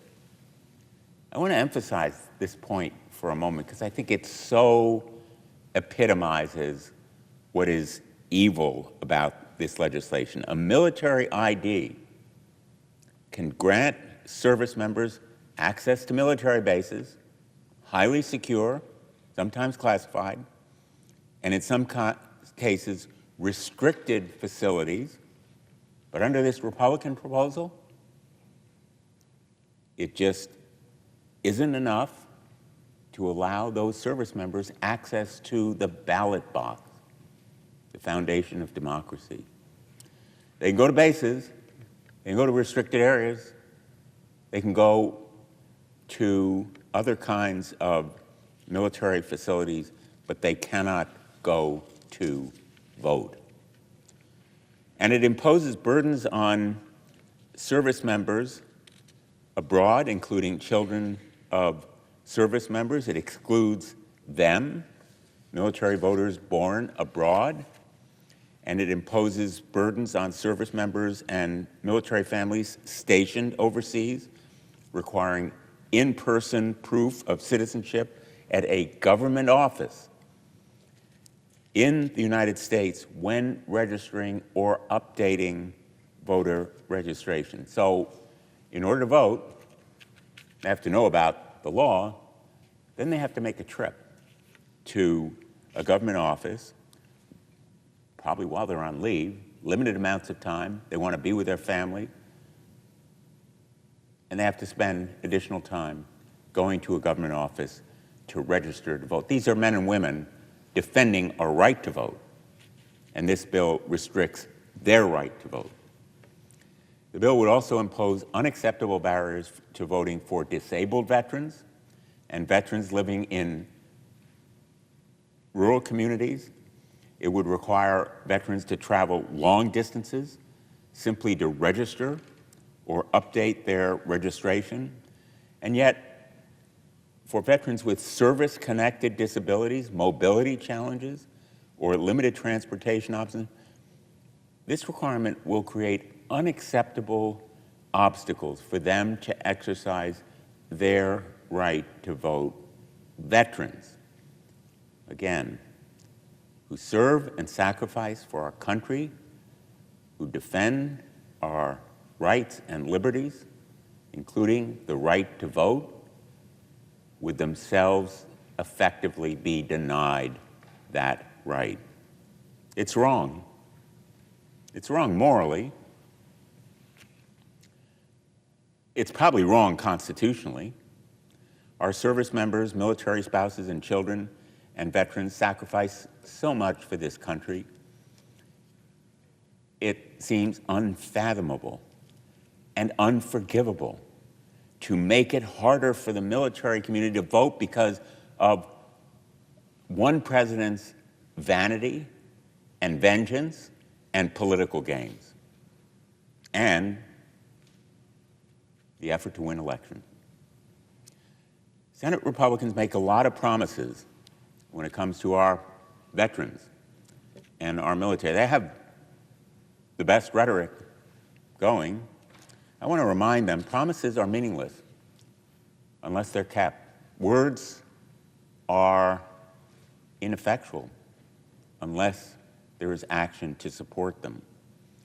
And while we sit here debating a bill that will make it harder for members of the military and veterans to vote, I want to remind this body that Senate Republicans continue to block the Richard Starr Act, the major Richard Starr Act, a bipartisan bill to deliver combat-injured veterans their full military pension.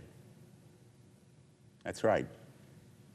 Republicans have blocked it twice just this year.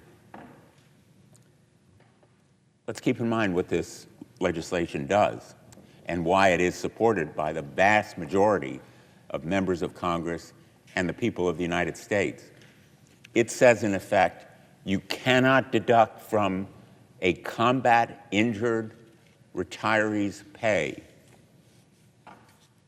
the amount that goes to that person for disability compensation. Republicans say the cost is too high. They say it is double dipping. Our veterans have earned both retirement pay and disability compensation. They have earned it. It is not something given to them out of charity. They've not only blocked passage of that bill, but they've also blocked my efforts even to allow floor consideration of it. I asked for unanimous consent twice, just to give us a vote. Let that sink in. They will not even allow a vote. It wouldn't take more than 30 minutes. Let's see if we have the votes. Let's see who's going to be accountable. We made a promise to these veterans that they would receive both retirement and disability benefits. Our legislation would deliver on that promise. Republicans in leadership can't find the courage to give this legislation a vote, despite 77 members sponsoring it, both sides of the aisle, across the ideological spectrum, and yet they've found floor time to try to pass this mockery of a bill, to pass the Save America Act, a bill that will make it harder for our military and our veterans to vote. This isn't the message we should be sending to Americans, especially amid action that is putting more troops in harm's way. What a time. American troops deployed in kinetic action, in harm's way, and the Save America Act has a single, simple goal: turning away American voters at the ballot box, including our military and our veterans. We've seen this discouragement of voting time and again, sending Tulsi Gabbard to Fulton, Georgia, continuing the false narrative that somehow there was fraud in the Georgia vote, continuing the distorted message that there is voting fraud rampant in the nation. The statistics and the facts prove this contention is absolutely wrong. It is false, fallacious, mistaken. The intimidation of poll workers, the demand for voting information, private information not available to the public, all of it unjustified, probably illegal. This administration continues to pursue it because the goal is to suppress the vote. Let's be clear. Voter suppression is the objective. This bill is the cornerstone of that vast voter suppression effort. I'll give them credit for its consistency. It has been constant. The effort that President Trump is demanding of Republicans in Congress to pass the Save America Act, a bill that would constitute the most significant restriction on the right to vote in generations, because Republicans cannot win this November without it. And they've said the quiet part out loud. In fact, President Trump has shouted the quiet part out loud. We don't have to read between the lines. He's made it absolutely clear that voter suppression is the end, the strategy, and the goal. Over 20 million Americans, 1 in 10 voting-age Americans, simply don't have access to the documentation that this bill would require to vote. Voting identification in some form ought to be required, no question. This is not a voter identification bill. It's a voter purge bill. It would take that private information from voter rolls and, in effect, eliminate those names from the rolls based on other information available to the administration. If President Trump were really serious about stopping voter fraud, especially cyber interference and possible foreign influence, he would not have dismantled the Cybersecurity and Infrastructure Security Agency.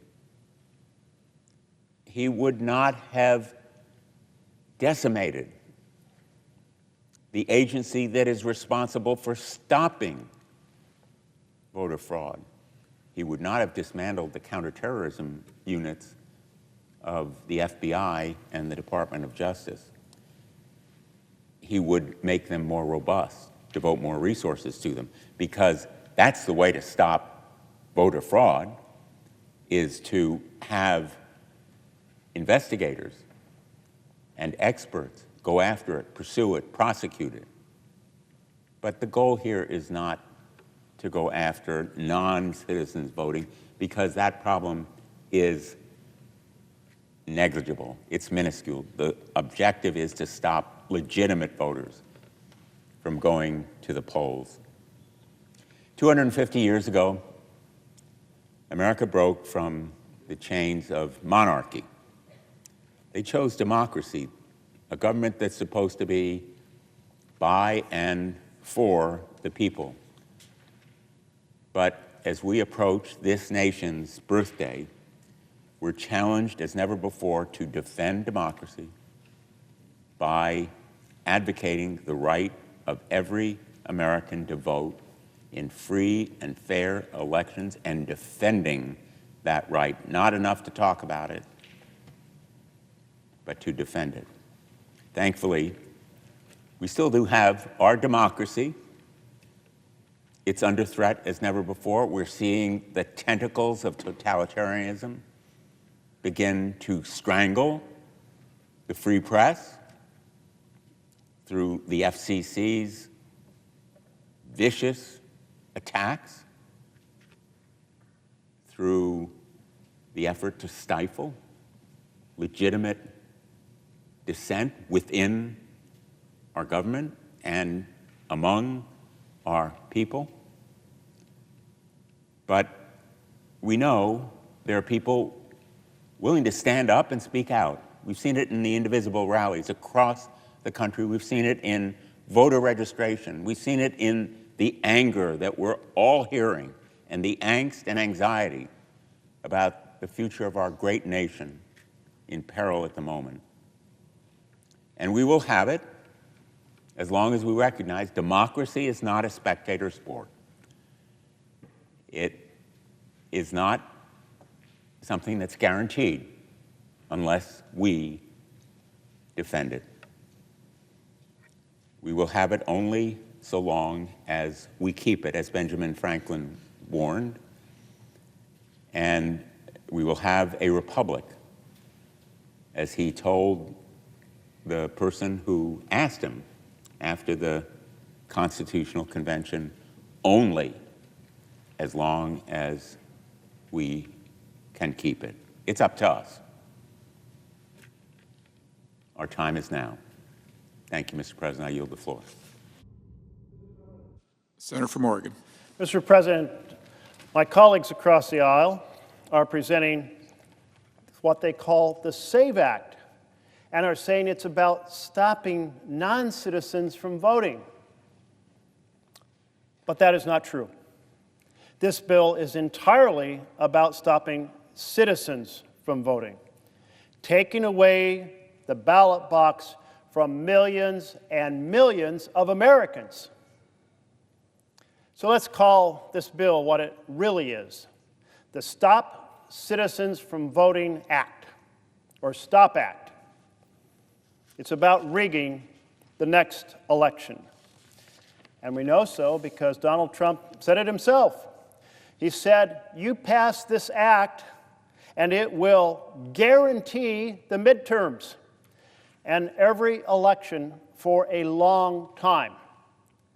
And why did he have such confidence that it would guarantee the November election for his party? The answer is because this bill is about stopping groups from voting who tend to vote for Democrats. This is, again, about rigging the next election. Now, repeated investigations by law enforcement, by news organizations, by universities have found that you are more likely to get struck by lightning than for a non-citizen to vote. It is not just rare for a non-citizen vote, it is super rare.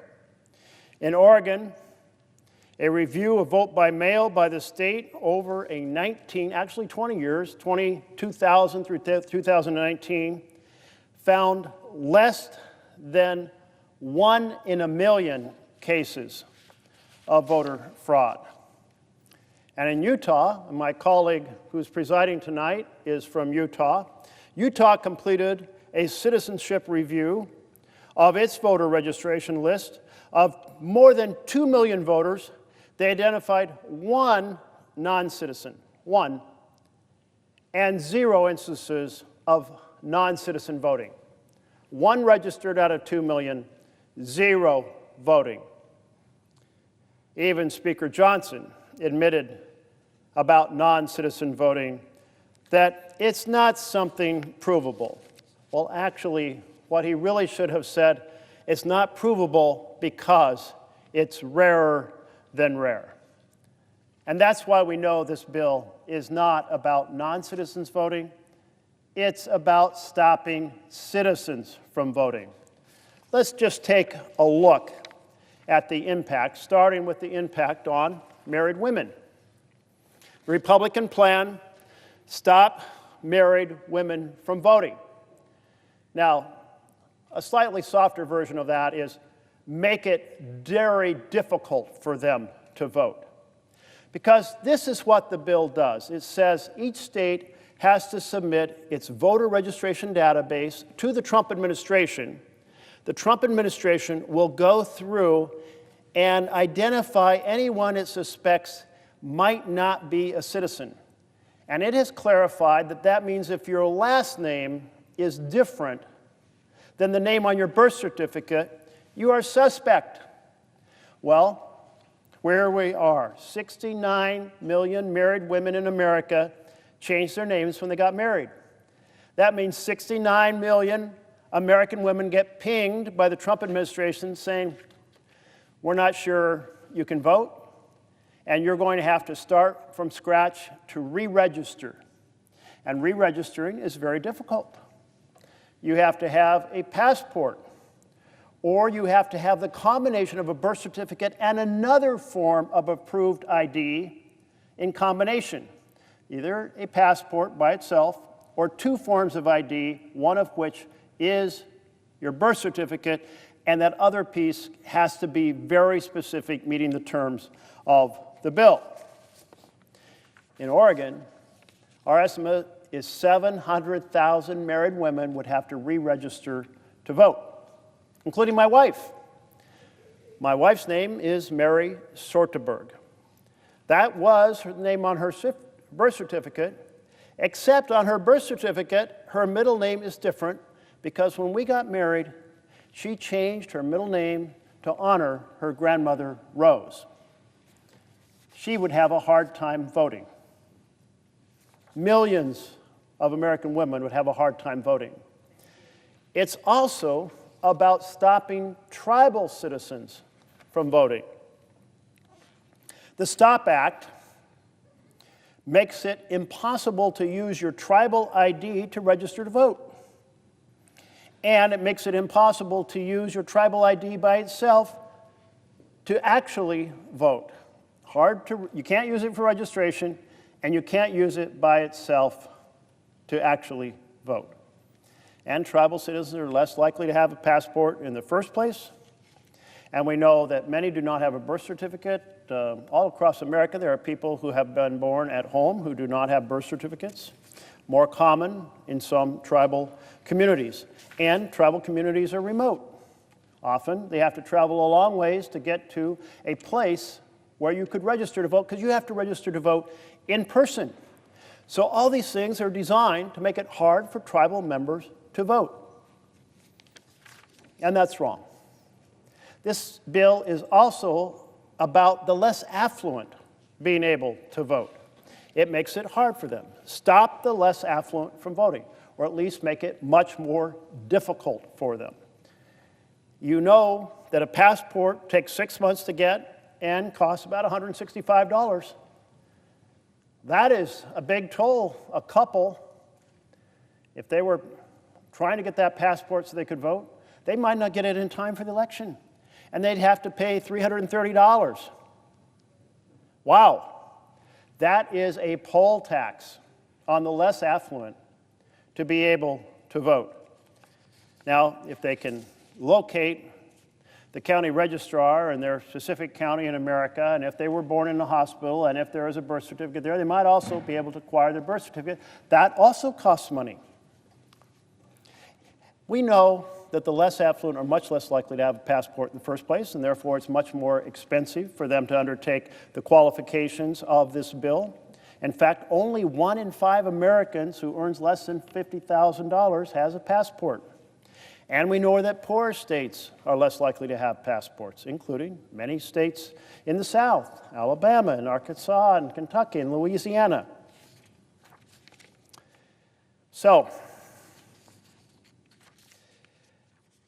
we are facing an attack on each of these groups, but that's not the only groups. Let's talk about students. The STOP Act is designed to make it hard for students to vote. First of all, it says you can't have a voter drive. Why? Because you can't register people at their dorm room with ordinary documents, the way it's always been done everywhere.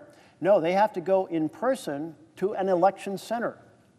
And who knows where that election center is? And they're going to have to miss class or go to do it. And they're like, well, why can't I upload these documents online to be examined? Well, because they're trying to make it hard for you to vote. Why? Because students tend to vote on the blue side of the aisle. And if you need your birth certificate to register, now, if you're going to school in a different state from where you're registered to vote or where you would register to vote, you would have to travel home. Well, many students don't travel home during holidays because it's expensive. And students often don't have money. Oh, the rich, they're fine. I'm sure they'll take a private jet to go get their voter registration. But ordinary students, they're struggling to pay that tuition. That's a big imposition to saying you have to travel to another state in order to be able to register to vote. So here we are with yet another attack beyond these groups, and that's an attack on vote by mail. Under the amendment that has been filed by the Republicans this evening, it bans vote by mail. Now let's think about how hard it is to hold an election in a state like Oregon or a state like Utah that vote by mail. Oregon hasn't had a vote at a polling booth in 28 years. So here we are. This law goes into effect immediately. Our primary election in Oregon is on May 20th. How are you supposed to get all those polling places in place, all that whole new system, in just a few weeks' time? Extremely difficult. And then you submit your voter database to Team Trump. They purge it with a very big bias to make it hard for demographic groups that associate more with Democrats to vote. They ping them and say, you're no longer registered, you have to go re-register. And maybe they get that ping, I don't know, the election in Oregon's on May 19th, maybe they get that notice on May 10th. You've got 9 days to get a passport. Not going to happen. You got 9 days to reach out to your county somewhere around the country where you were born and get a birth certificate. Not going to happen. Millions of people instantly defranchised, and an impossible to set up system in a few weeks' time. Those groups that I talked about, students, tribal members, the less affluent, women, this bill is targeted at them with extraordinary precision because this bill is about rigging the November election. And that's exactly what Trump said. You give me this bill, my party will win November and every other election for a long time to come. So, colleagues, this is wrong. Every one of my fellow senators on both sides of the aisle know what this is. This is an attack in a partisan basis to rig the November election. Every person here who took an oath to the Constitution to defend the right to vote knows that this is about rigging the election by stopping people from voting. It's really a violation of your oath of office. So let's not let this happen. This egregious assault by an authoritarian president. We have already seen this authoritarian president take away powers from this body, the House and Senate, Congress, that belong under the Constitution to Congress. Our founders said the power of taxation, including tariffs, belongs to Congress. This president took it anyway and said, I don't care that I'm violating the Constitution, challenge me in court. It took a year for the courts to act. He proceeded to say, I'm going to cancel programs that are both funded and authorized by Congress, which is a violation of law and the Constitution. It's the power of the purse. And he said, I don't care, challenge me in court. He proceeded to launch a war without authorization, even though the Constitution requires this body to authorize a war. So here we are, three major powers, power of the purse, power of taxation, power of war, all stolen by a president and not confronted by the House or Senate leadership. And now we have House and Senate leadership conspiring with the president to strip the vote from millions of Americans, an extraordinarily unconstitutional act. But this time, it's not the president acting alone. He's acting with the support, the cooperation, the partnership of the majority party. There is probably nothing more sacred in a democratic republic than the ballot box. It is the beating heart of what it means to be a democratic republic. This bill takes a knife and stabs it through that beating heart. Madam President, let's not let this happen. If you like this video, then like, share and subscribe to ET Now World.